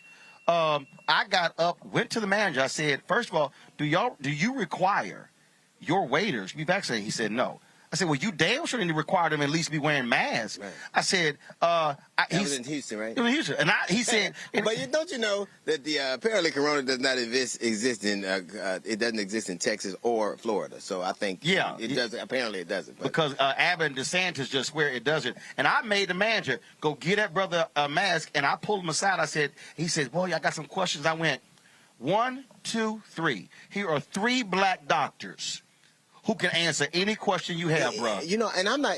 Ultimately, it's this for me. My motivation is what my motivation has been when someone is slain by the police. My motivation is what my motivation has been when we talk about voting, because I think we pretty much have the same kind of overall perspective. My perspective is what it has been now. I'm trying to do, and I'm sure you are trying to do the best we can for our people with the situation we have. Ultimately, there are facts you cannot dispute. 97% of the people who are in the hospital are unvaccinated. 98. Okay. Lollapalooza had a big festival. 385,000 people showed up. 200 people got sick. 1,000 showed up outside of the Milwaukee arena where they won the NBA championship. 500 got COVID. See, and so and all those, and the requirement at Lollapalooza was that those people be vaccinated. 90% of them be vaccinated, and the others show a negative COVID test. Contrast with Rolling Loud and see the only place where there's more virus in Florida is Louisiana and Botswana, literally. So people can have their. My question is this: we know that there's no debating that the virus actually exists and it is causing a great deal of harm. What is your action? What is your response? Because when you ramp up your immune system, that doesn't immunize you against disease. You may do better if you get a virus. Right. You might have a better outcome. A brother Lyric told me, I'm drinking a lot of green tea. Okay. I went, okay. Okay. So, it's really simple for me. You almost kill your son and see if it... All these people have these religious epiphanies or these professional epiphanies. When you see your son has to go to a cardiologist every 6 months because of something you did, or you see one of your coworkers struggling with long-haul COVID, tell me how you feel. Right. And if you're inhumane, if that doesn't move you. And I think that a lot of people are seeing a lot of suffering and pretending like it isn't real. And and we don't have the luxury. The American life expectancy last year dropped, a year? Mm-hmm. Ours, African Americans, dropped 3 years. So we've lost 3 years because of a pandemic you say doesn't exist. Right. Our life expectancy has dropped 3 years. So these are things that are real. And as far as these people want to come on your show, I'm never going to let you on my show to lie. I ain't going to do it. I don't care what you call me. Doc, that's it. I don't need you to. Here's the thing. I'm not going to give you the other side of somebody who ain't a professional. You're not a virologist, an epidemiologist. You a dude that talks slick on Instagram. I don't. And you lied. And you literally lied so much you can't even tweet from your own name because you've spread so much misinformation that you're a known liar. Why would I? Why do I need to? Right. What is it we need to know? If there are 93 million people who haven't taken the vaccine, what is so special about your ass that I got to have you on? Right. They could lie too. Right. So and this notion that they're going to bully you or call you names, I don't give a damn what you call me. I'm a grown man, and I'm going to say what I believe. There's a reason I have a platform. There's a reason you have, and the reason you don't. Here's the reason those people don't have platforms. Because the minute they start telling lies, they get took off. Right. No one can keep them on. Right. No. Now, I suggest that they do that to us. If you call the people that put us on, and if we are lying, have us taken off. If we're spreading bald-faced, harmful falsehoods, I suggest you call them. But you know why you won't? Because we don't. There's no alternative to the truth but a lie. I had somebody who literally said, "Man, why you? I don't like when you always interrupting people." I said, "No. When folks start lying, then I'm gonna correct them at that very point. I can't let you lie and then go, Because it's like they're not. There is no opposite. If we know that this exists, we know that 4 million people worldwide have died. 200 million people were exposed to the virus. There literally is so much virus in some of the places in this country that only places in Africa have more. And the only reason they have more is because they don't have the access to resources. Boom. We would be a third world country. They don't have access. They are standing in line, walking miles for that vaccine. Right. And so ultimately, I do know this. I was frightened when I took my whole family at one time. What kind of man would I be if I've admitted the things I've done in terms of indiscretions in my personal life, if I've been open book about that, why would I lie about my motivations for giving? Why am I going? And who are you? I should lie to. If I gonna lie to my woman, why would I lie to you? Right. I want the best for you. If you don't want the best for you, I get it. But I think you have an obligation to make a reasonable decision. I tell you what, when you get sick, find out what address those people you sent to Facebook, find out where their hospital is and go there, and stop going to hospitals where we need the resources for people who are in accidents. Doc, I'm the same way. So, man, always good seeing you. Likewise, man. I'm sorry I didn't get to play. It's all good, but we had enough. We had enough Omegas out there. So it's never enough now. No, that's always enough. It's always enough. That's why I kept this black and gold golf ball right here for you. Oh, I thought it was purple and gold. No, it ain't purple and gold. I didn't see it. I'm sorry. Joe Torre said the exact same thing. So clearly, y'all two are colorblind. Clearly. One thing we ain't blind about is our devotion for our people. And you guys were first, but that's the prototype, because sometimes you don't get it right the first time, and then later on you get it, you lock it in. So so that's what they told y'all. I'm glad. That's what they told y'all. I'm glad y'all was the VCR. See, actually, what it's really more like is this here. The difference between Alpha and Omega is sort of like, when you go to the club and they got that rope line and they walk up and you's like, I'm on the list, and they go, I'm sorry, I don't see your name. And then you got to go to that other club down the street. Right. That's them. Or you can start a party in the parking lot. Right. But you ain't getting in that party. I get it. You ain't getting in that one. Mike Brown, I know you sitting there. That was for you, because we talking about Haiti at the top of the show. Yeah. He want to make a crack on my Alpha gear in the middle of the Haiti conversation, as I just had the ambassador from the United States from Haiti on, so I ain't say nothing. But I would talk about your bald-headed ass now. And I would be remiss if I didn't talk about I think that one of the things that has happened is that because Haiti didn't have, whether it was hurricane or earthquakes, they're not structurally built. They don't have the infrastructure to sustain that. So one of the things we need to talk about is how can we help Haiti to avoid, you can't move them geographically, but you can make sure that their infrastructure can withstand, like here we're built to do that things. And I think one of the reasons, the problems Haiti has is that it's so financially disconnected that a lot of things that wouldn't be bad in other places are bad there. And they're digging people out of the rubble with their bare hands. And I just want to give my sincere condolences and my prayers, and I think we need to have a concerted effort as to what we can do to make sure that they have at least the rudimentary things you need to survive as a society. Well, we had the Haitian ambassador of the United States on, and I said, look, let us know specifically who are the proper groups to give to, because there's a lot of folk out there who are grifters. We want to make sure that happens. You mean the ones selling cures to COVID, those dudes? Okay.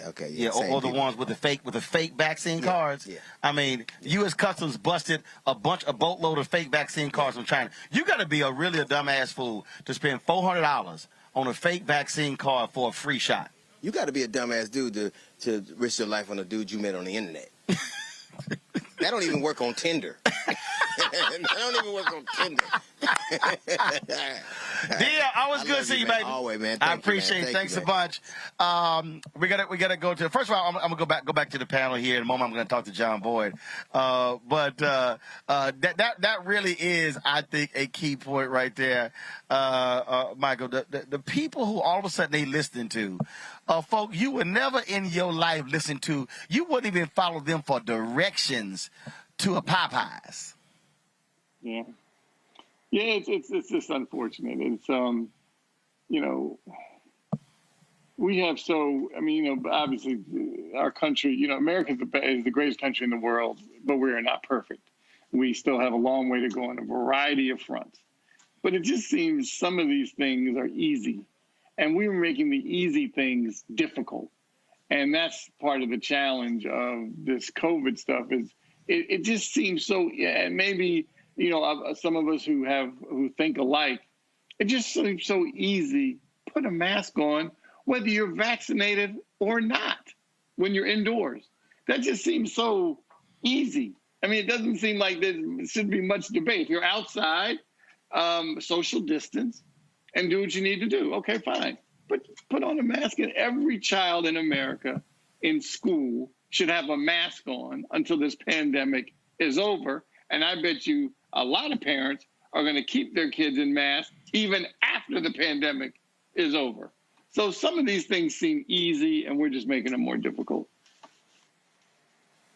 Look, folks, I'm telling you, it is one thing after another that we're actually dealing with this. Speaking of dealing one thing after another, our black farmers are having to do the exact same thing. Now you have white farmers who are suing them, alleging reverse discrimination. Now the issue is black farmers now going to have to be required to prove they own the land. Joining us right now is John Boyd, National Black Farmers Association. He's the president. So John, explain the latest barrier that they're now throwing in front of black farmers. Yes, well, just like you said, now we have to prove that, we own the land. And now we, as you stated earlier about the white farmers that are suing us in 12 federal lawsuits, and two have filed two of the courts have issued injunctions, which means, Roland and your panel, we can't get the money again. So here we worked on this thing for 30 years. And for me, Secretary Vilsack moved entirely too slow to get the monies out to the farmers.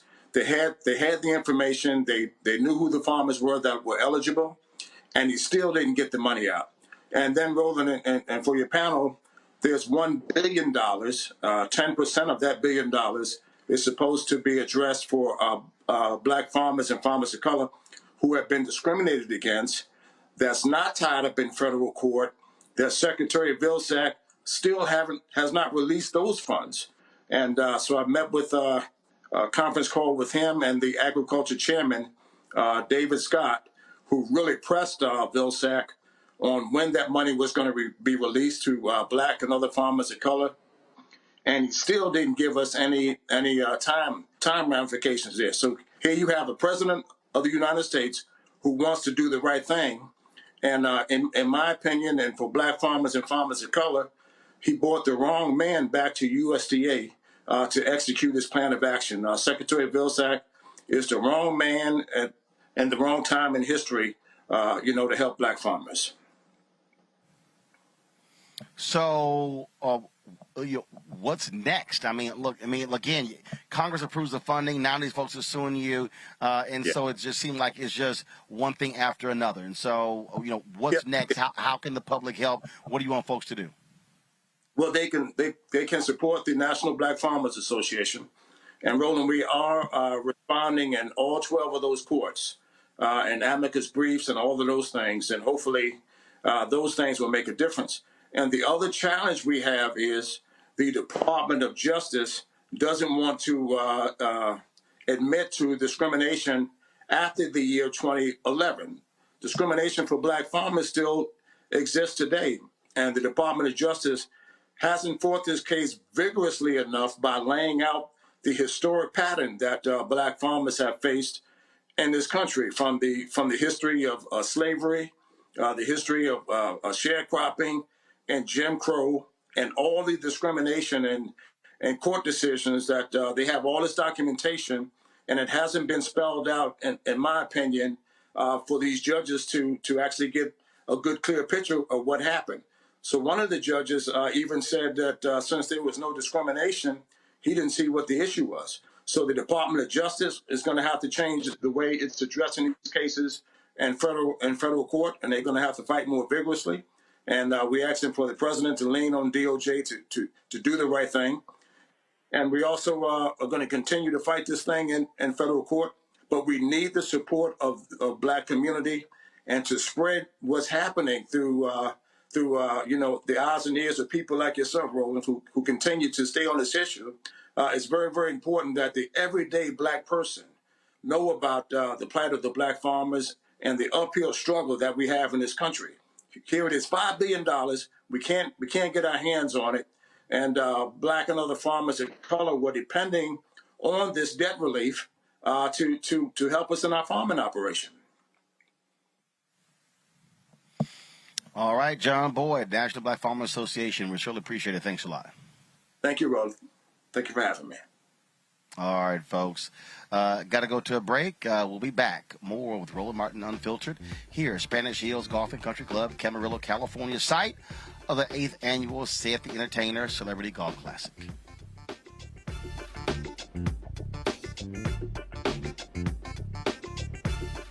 I believe that people our age have lost the ability to focus the discipline on the art of organizing. The challenges, there's so many of them and they're complex, and we need to be moving to address them.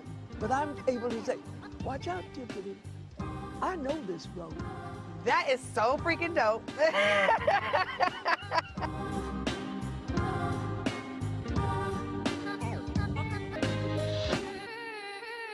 ain't just about hurting black folk. Right. We got to deal with it. It's injustice. It's wrong. I do feel like in this generation, we've got to do more around being intentional in resolving conflict. You and I have always agreed. Yeah. But we agree on the big piece. Yeah. Now, conflict is not about destruction. Conflict's going to happen.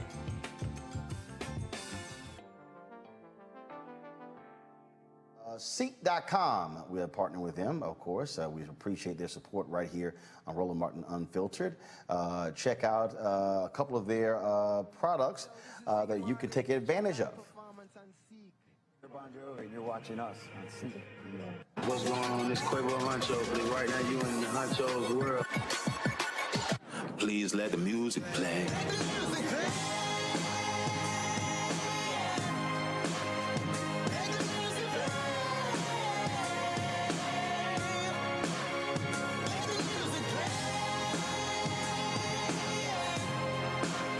Enjoy the Ceek.com video by using one of their virtual reality headsets. All you do is just pop your phone right here into the VR headset and enjoy the content. You can also take advantage of their 360-degree headphones. These headphones here come in a couple of colors, black and gold, but then also all gold. And so you can check these out. If you want to use our promo code to get a discount, it's RMVIP21, RMVIP21. Then, of course, a portion of the proceeds comes back to Roland Martin Unfiltered, which allows for us to fund the show. And so this is a black-owned company, and we certainly believe in supporting black-owned companies. Mary Spiel is the founder. And so, again, go to Ceek.com and use the promo code RMVIP21. Hey, I'm Arnaz J. Black TV does matter, dang it. Hey, what's up, y'all? It's your boy Jacob Lattimore, and you're now watching Roland Martin right now. Stay woke. Man, I don't give a damn about no punk-ass cues. Don't care about no cues. Don't care. Man, I don't care. First of all, I told y'all got...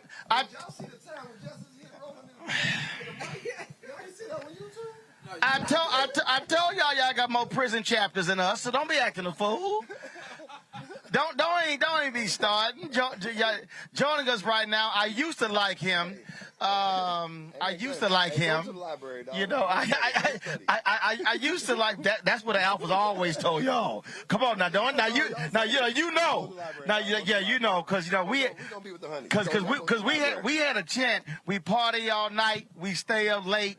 But most of all, alphas graduate. Yeah. David Justice, y'all. Long time, my man. Good to see you, Roland. What's up, Doc? Always good to see you, brother. Absolutely. I'm telling you, it's a pleasure, bro. Always. Good time out there? We won.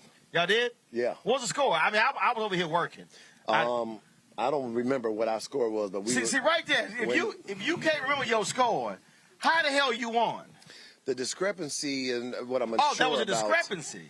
Was the one hole that we got the hole in one. I wasn't on the card, so I don't know how many down I should put. But y'all got a hole in one. Now, was that the one? That's the one you purchased the hole in one. Yes. The par 5. Yes, because we figured we have to purchase this par 5. Right. We did too. Everybody's gonna be purchasing it. Yeah, we did it too. It could be a difference maker. It costs $500. Hey, and it could be a difference maker on whether or not you're at the podium. Right. So we purchased it, and needless to say, we were rolling. We got first place. Yeah. But you don't remember the score y'all shot? Why is that? Go check, Roland. So how in the hell you won first place, but you can't say the score? Because I wasn't on the card. Like we Roland. shot. You were on the card. So my other guy was keeping the card. How weren't you on the card? Because I don't like doing the card. I told y'all he don't make it. I gotta focus. See, right there. I gotta focus on my game. See, Mike, right there. I gotta focus on my game. Right there. You know, I ain't got time for the card. Math involved, Omegas leave the room. Hey, and the moment they looking for the loudest guy in the room, the alphas show up.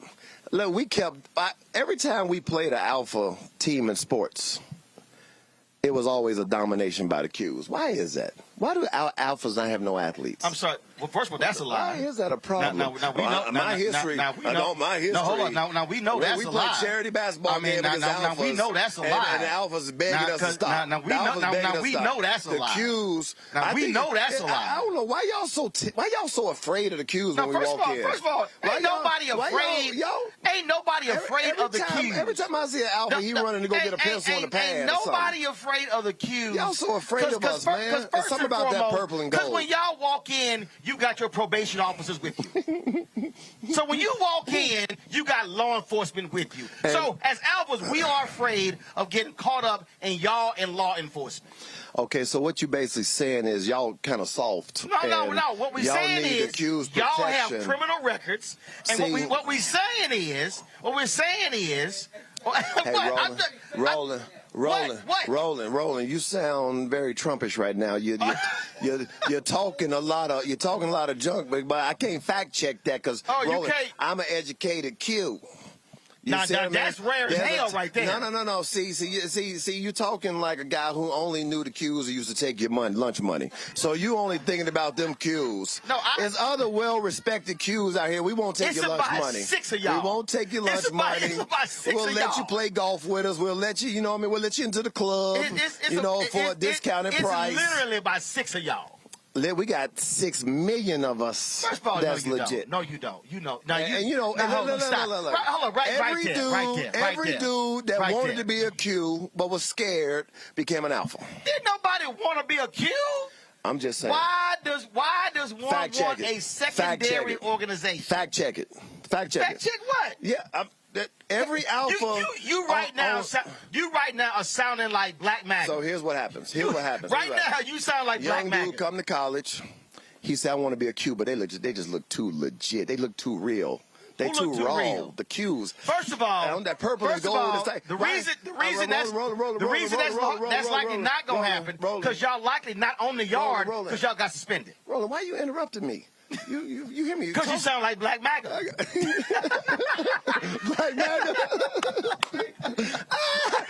So what happens is the young fellas, they come onto the yard and they want to be Qs, but just something about them Qs, they feel like I just can't do it. They just too legit. So, it's easy to be an alpha. I'll just go over here. All I got to do is keep a C grade, C average, walk around with button-down T-shirts and some docksiders on, and I can be an alpha. Hello, guys. I'm an alpha. Where are the Qs at? They the one over there. So here's what happens. Roland, you remember Roland. So now that y'all heard fiction, now let me give you nonfiction. What actually happens is when a young brother arrives to campus, he says, "Where are the fraternities?" They say, "There go the alphas." They typically will say, "There go the kappas." Then they'll say, there used to be an Omega chapter, but they've been on suspension for the last several years, so they will not be returning to campus for another 4 or 5 years. I mean, that's typically... Hey, Roland, I can understand, because I can hear it in your voice how much you wanted to be a Q. Never. I can hear it in your voice. When I say there was no consideration, there was like zero consideration. That's because we wouldn't have you. I probably would have picked Iota or the Sigmas before Omega. You know what it is? That's kind of... y'all can never win a GPA contest. Now you know. You know what it is? Roland has been traumatized by the Qs. I ain't been traumatized. And, I'm just simply saying. He needs therapy. He needs a little therapy. A little time in therapy. It's like I told Ricky Smiley. You know something up with the Omegas when they got Shaq giving public lectures at their convention, giving workshops on public speaking. What? What? How What? you gonna talk about Shaq like that? What? Man, let me call Shaq. Call Shaq. Whoa. I ain't gonna let you sit there and talk about my friend Shaq. What? I'm just saying. You know, again, like I said, Roland. Look. All I know is Ricky Smiley and I were going at it. We were going at it, and Ricky Smiley was talking about y'all were having y'all conclave in Raleigh a few years ago, and I said, "Wow, light went out." I said, "Anthony, light went out." I said, "I don't miss nothing." See, a Q wouldn't have caught that. See, y'all would just sit in the dark. No, our stuff wouldn't go out. Yeah, right.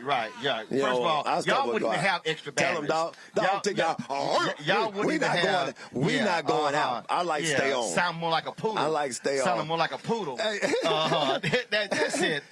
So now y'all have a sense of how things go. Out here on the golf course, and you sit in this big ass what Exxon didn't have no shirts available. Listen, you got that big ass go. Listen, I'm trying to get with that oil money. You know what I'm saying? I'm trying to have somebody take a look at me and golf. Which means golf might want to sponsor me. So what you're saying is you might want to talk to somebody who's. Hey, first of all, let me say this. Wait, hold up. Let me say this, David, Roland. you just said all money. I'm from this. Houston. Let me say this. I can hook you up. Let me say this. To all the alphas out there, we're all part of the Pan-Hellenic, right? Conference. Well, it's actually Alpha and Divine 8. Well, so, I love the alphas. Some of my best friends are alphas. You know what I mean? Some of my best friends are alphas. I ain't got no friends. So I just want to make sure that y'all understand, the cues, when you're on top, you reach out to the little fellas. On top when you're on top, you reach out. See, when you're at the bottom scratching to be a cue, you sound like Roland. So all you alphas out there don't sound like Roland. Don't have all that hate in your heart for the cues. You know what I mean?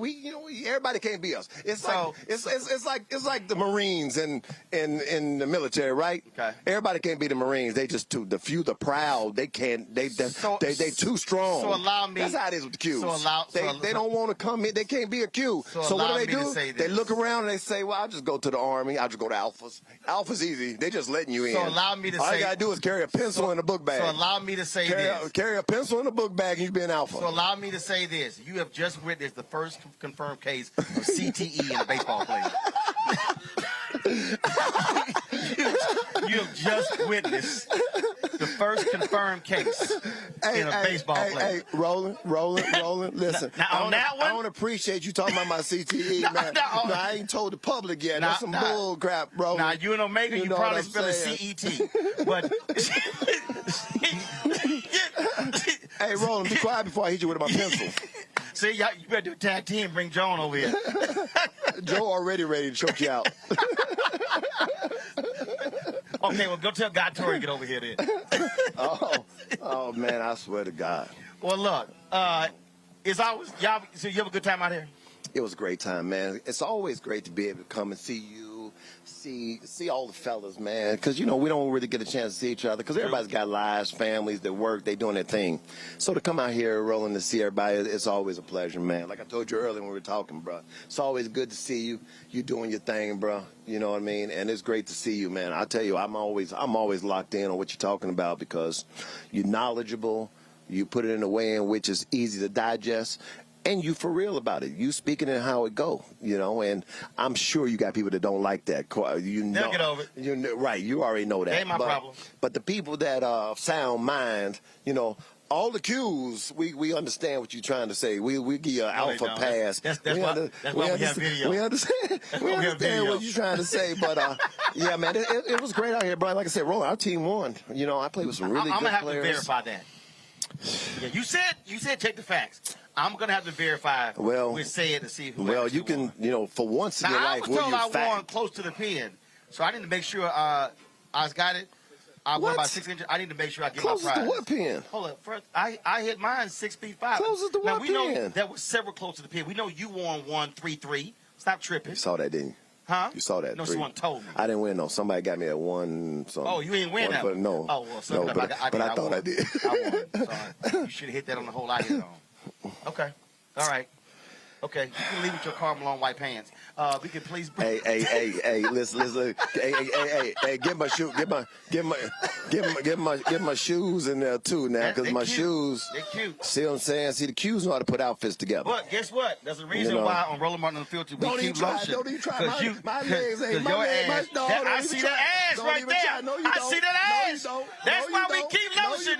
That's why we keep lotion on Roland Martin Unfiltered. I ain't lotion. I ain't lotion your damn ankles and shit. I ain't money for that. I ain't lotion. No, these ankles clean right here. No, shit ass. I see the white.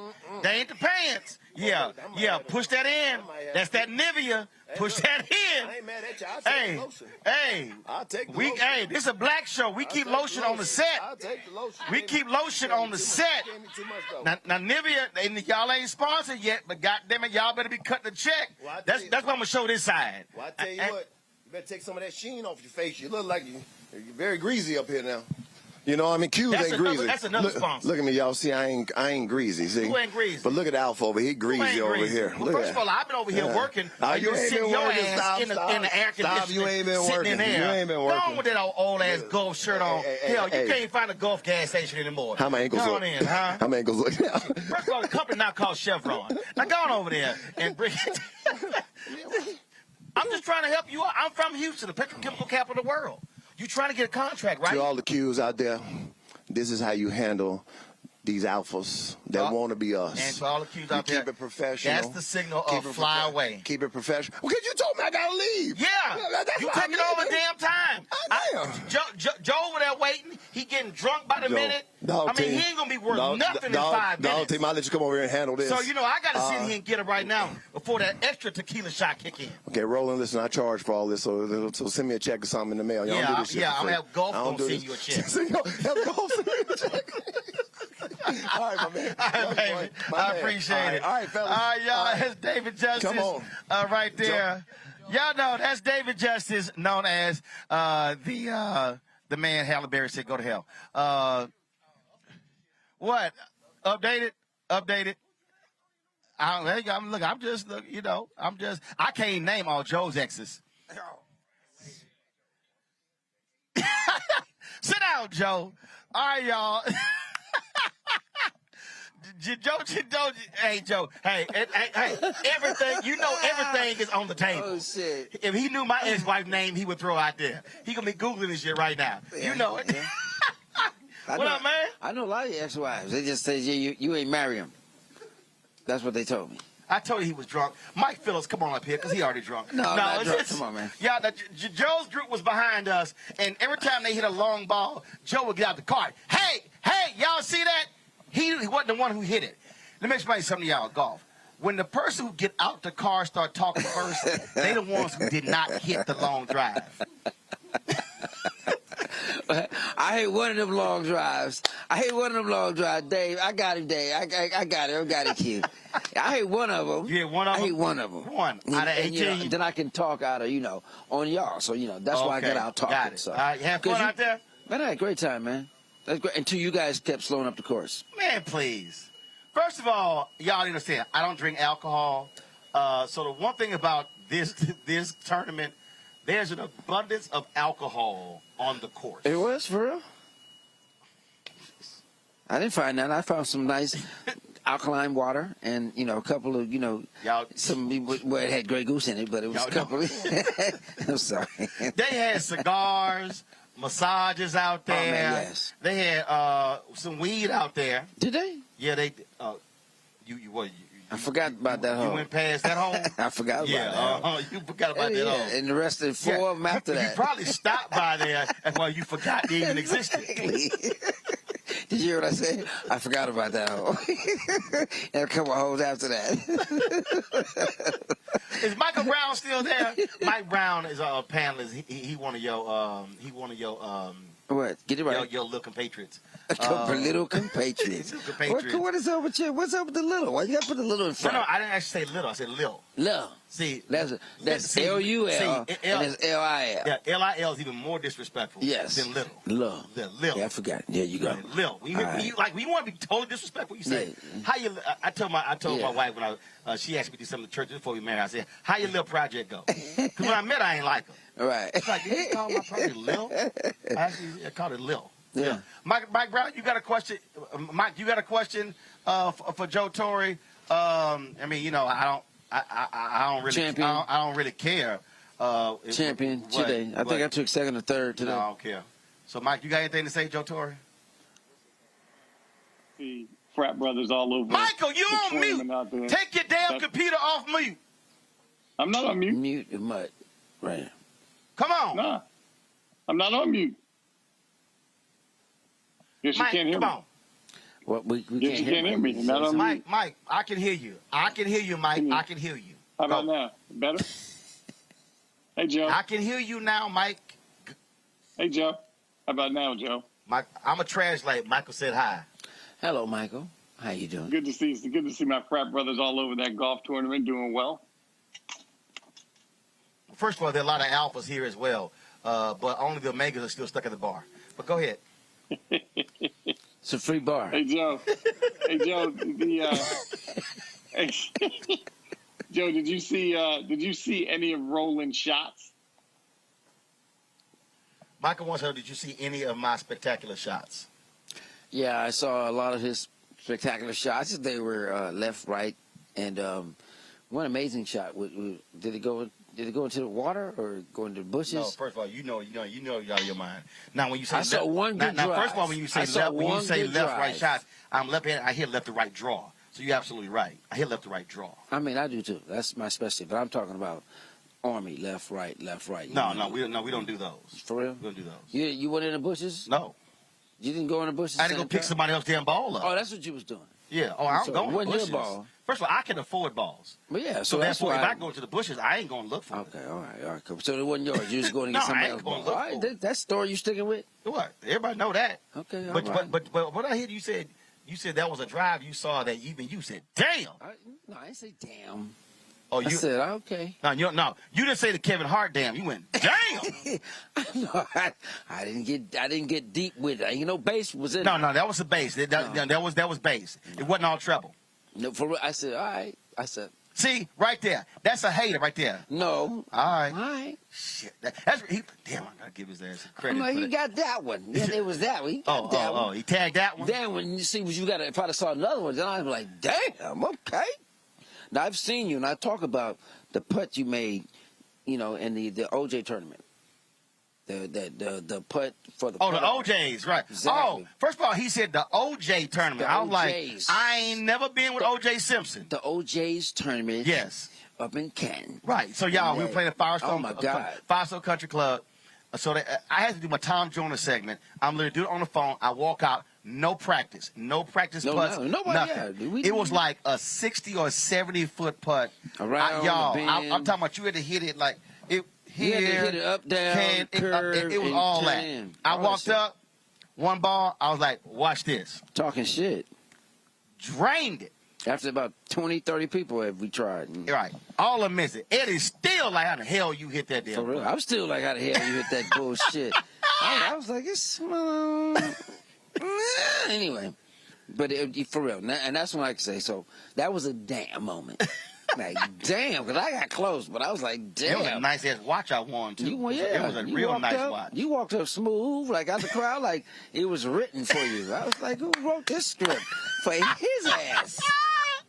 Had a little swag in that walk. All that. You had everything going on, talking about Ohio and Ohio State, and you was using ping, pang, ping, ping, pap. I was like, let me go out. Let me get out this moment. This is his moment. Sometimes just remember I had one more moment. What was that? No, remember at the awards deal? Remember when Eddie asked me to get awards out, and I said, y'all ask me again for free? Yeah. I said y'all gonna be singing for my parents' wedding anniversary. Yeah. now you know that actually happened 4 years ago. For real? Eddie got that call. I said, remember all them free ass speeches I All kept them, doing? yeah, you took over that whole. So yeah, I took over the awards deal, and I was killing. He was killing. So somebody goes, Joe, why don't you go up there? Joe said, shit, that mic too damn hot. I said, he hot. What else is there to say? Because I was killing everybody. You was killing. It was like, hey, what? So that's what people need to understand. Yeah. When we play, it's music, it's alcohol. I don't drink. It's food, and it's a whole lot of trash talk. It's fun. It's fellowship, man. You know what I'm saying? It's a whole lot of just, golf is spiritual to me. So it's like, you either meeting somebody, you getting something new. Even when you play by yourself, you gotta kind of, it's 18 holes for you to get it right, and it's only you that's getting it right. Only you fighting you. And sometimes you can be around a group, these tournaments, you meet certain people that bring another part of you out that helps you game, man. And it's so universal. I say that, man. It's like, it's one of the best things, that I ever, started doing, because it brings me closer to individuals that I never probably would have the chance to speak with.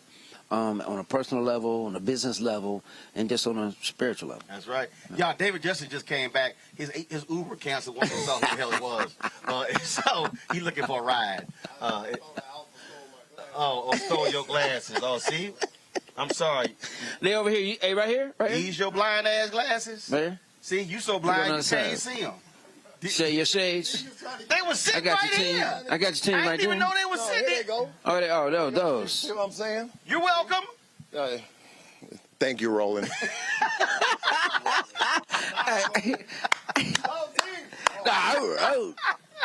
We can't, dog. Oh, man. Joe Torre, baby. Always good, man. All right, man. Come on, man. Always good. Good seeing you, baby. You I too, gotta bring in Mike Phillips. Because Mike gotta tell his great story, y'all. So, Mike was Harriet Tubman. Mike was Mike pulled an underground railroad, expeditious type thing. Okay. Avis DeWeaver and Omakongo and Mike, I don't know if y'all are aware of this story. So Mike is going to share with us how he went Harriet Tubman at a NASCAR race playing the national anthem. Mike, come on out here. Y'all got to hear this story. Avis and Omakongo Mike, like, what the hell? I'm intrigued. I'm definitely intrigued. All right, see, this is why. So y'all might remember Mike Phillips, Mike, saxophonist extraordinaire.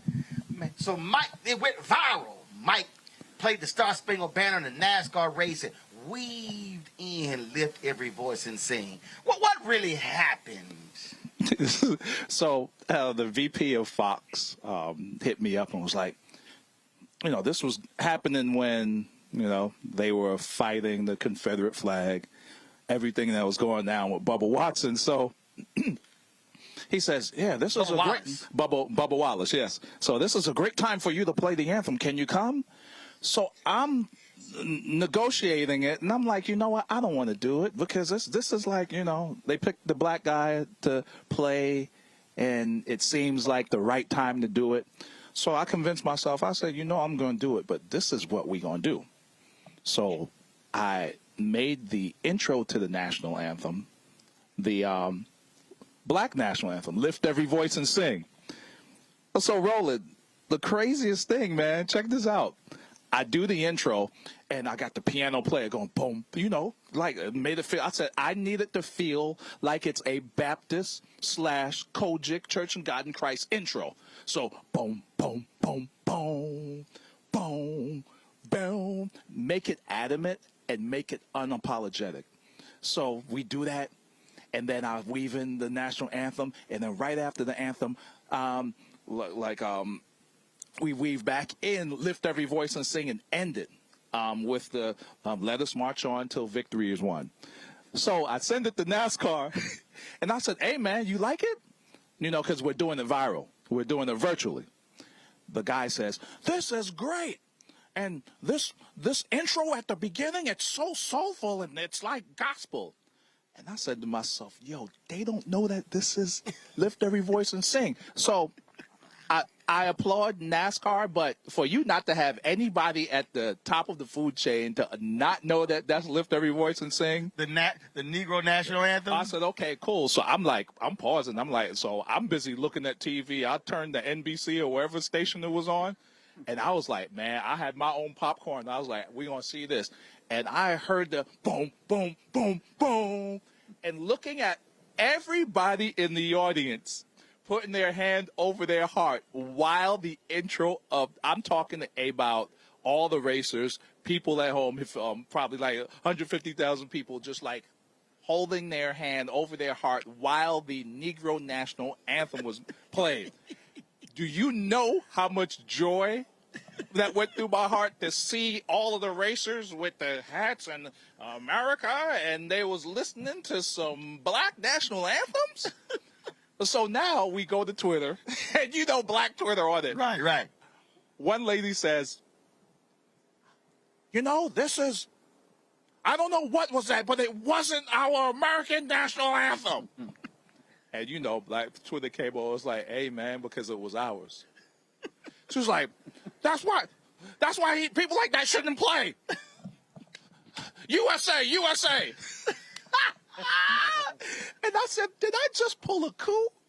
And you know what? At the end of the day, the disparity between the people who are playing sports and the owners, it's so lopsided that if we're playing a sport for you, we would like to hear a song that correlates to our struggles that are constant in America.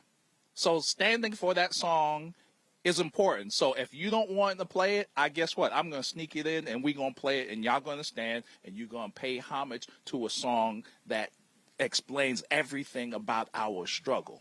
So, man, listen, it was a cool, when old boy says, this was a great jazzy intro, I was like, oh, shoot. You don't know that. It's the song. So I'm just going to be quiet. I'm going to let this joint play out. I turned on that TV. I have my popcorn. I was like, I'm going to see how this going to turn out. See, Amy, you can only get this on a black show. See, you can only get this kind of stuff on a black show. And then now, you know, like, seriously, I play at all of these games. And now I'm going to fill you in with this, Roland. And a lot of people don't know. When I play, whether it's a Super Bowl, NFC Championship, and you hear me play the national anthem, the most part where people clap is when I hold the long note on Land of the Free. So why did I choose to hold the note on Land of the Free? Because I'm holding the note waiting for that to come into fruition. So we ain't free yet, but I'm going to hold that note as long as possible as a silent protest weaved inside of the national anthem to wait for this freedom to come. So people think it's a ploy to get people up. Oh, my God, he's holding the note, and people are clapping. But no, I'm playing it as long as I can because that's how long we've been waiting.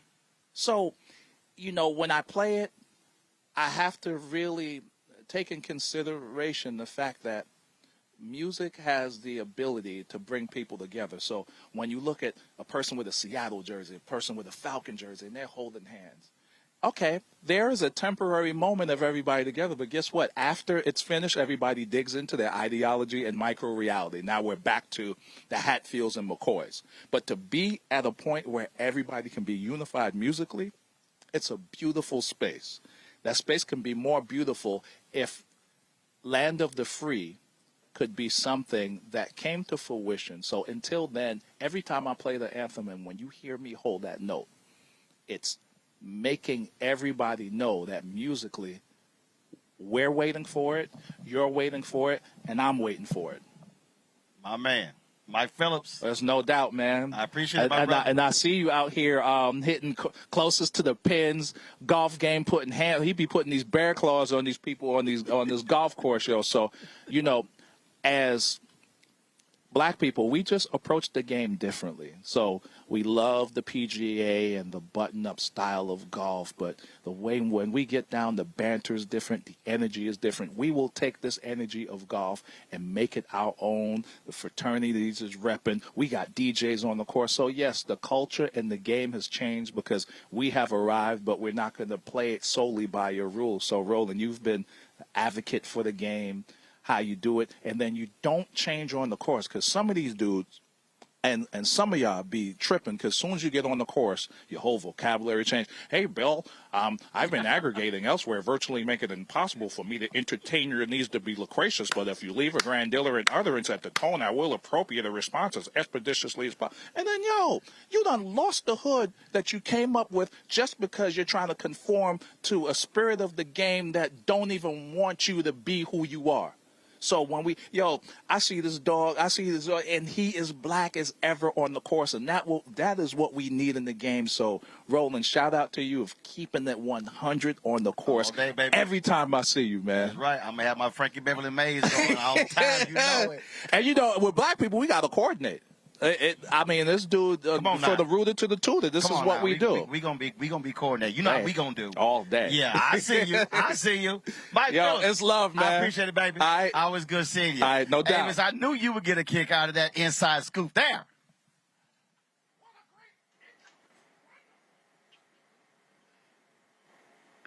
Well, I can Avis, imagine. go ahead. You got, No, I'm just saying, I can imagine the Bubbas at home were probably having a heart attack and trying to figure out what was going on with the national anthem. Yeah, Omakongo, they were like, well, what did he just do? See? I told you pull a Harriet Tubman on him. That's pretty impressive. And I can see folks going ridiculously nuts on Twitter about that as well. And it's kind of like a double-edged sword because it's like, you mad that folks don't know the history, but it's like if they did, he wouldn't have been able to sneak that in. But so now it's out there forever. I'm going to go find that joint. That's pretty hot. Well, no, you don't have to find it because we got it. Watch this. Okay.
That's powerful.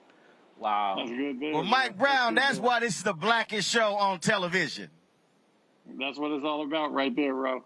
Mike Phillips brought it home.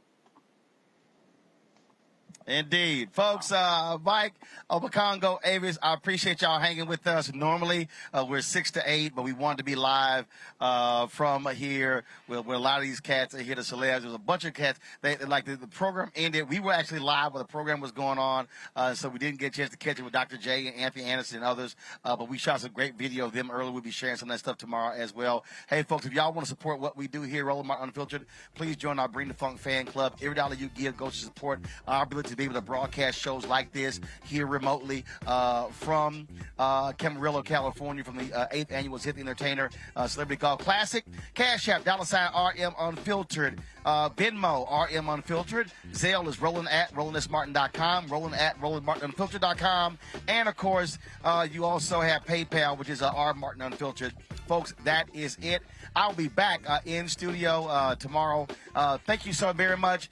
Ceek the Entertainer, Bill Hammond, all the folks at Hammond Entertainment, Spanish Hills Golf and Country Club here. We had a fantastic day. Cedric told me my team took second. We shot 17 under. So I'm looking for my daggum prizes. So that's it, y'all. I will see y'all tomorrow. And also, later tonight, we're going to restream the VIP party from last night. Amazing. Eric Benet, Philip Bailey, Valerie Bailey, all these other artists performed last night. Y'all, only Roland Martin Unfiltered is broadcasting live, bringing y'all this stuff. That's why we do what we do. We keep it real, keep it black, keep it unapologetic, keep it unfiltered. I'll see y'all tomorrow. Holla!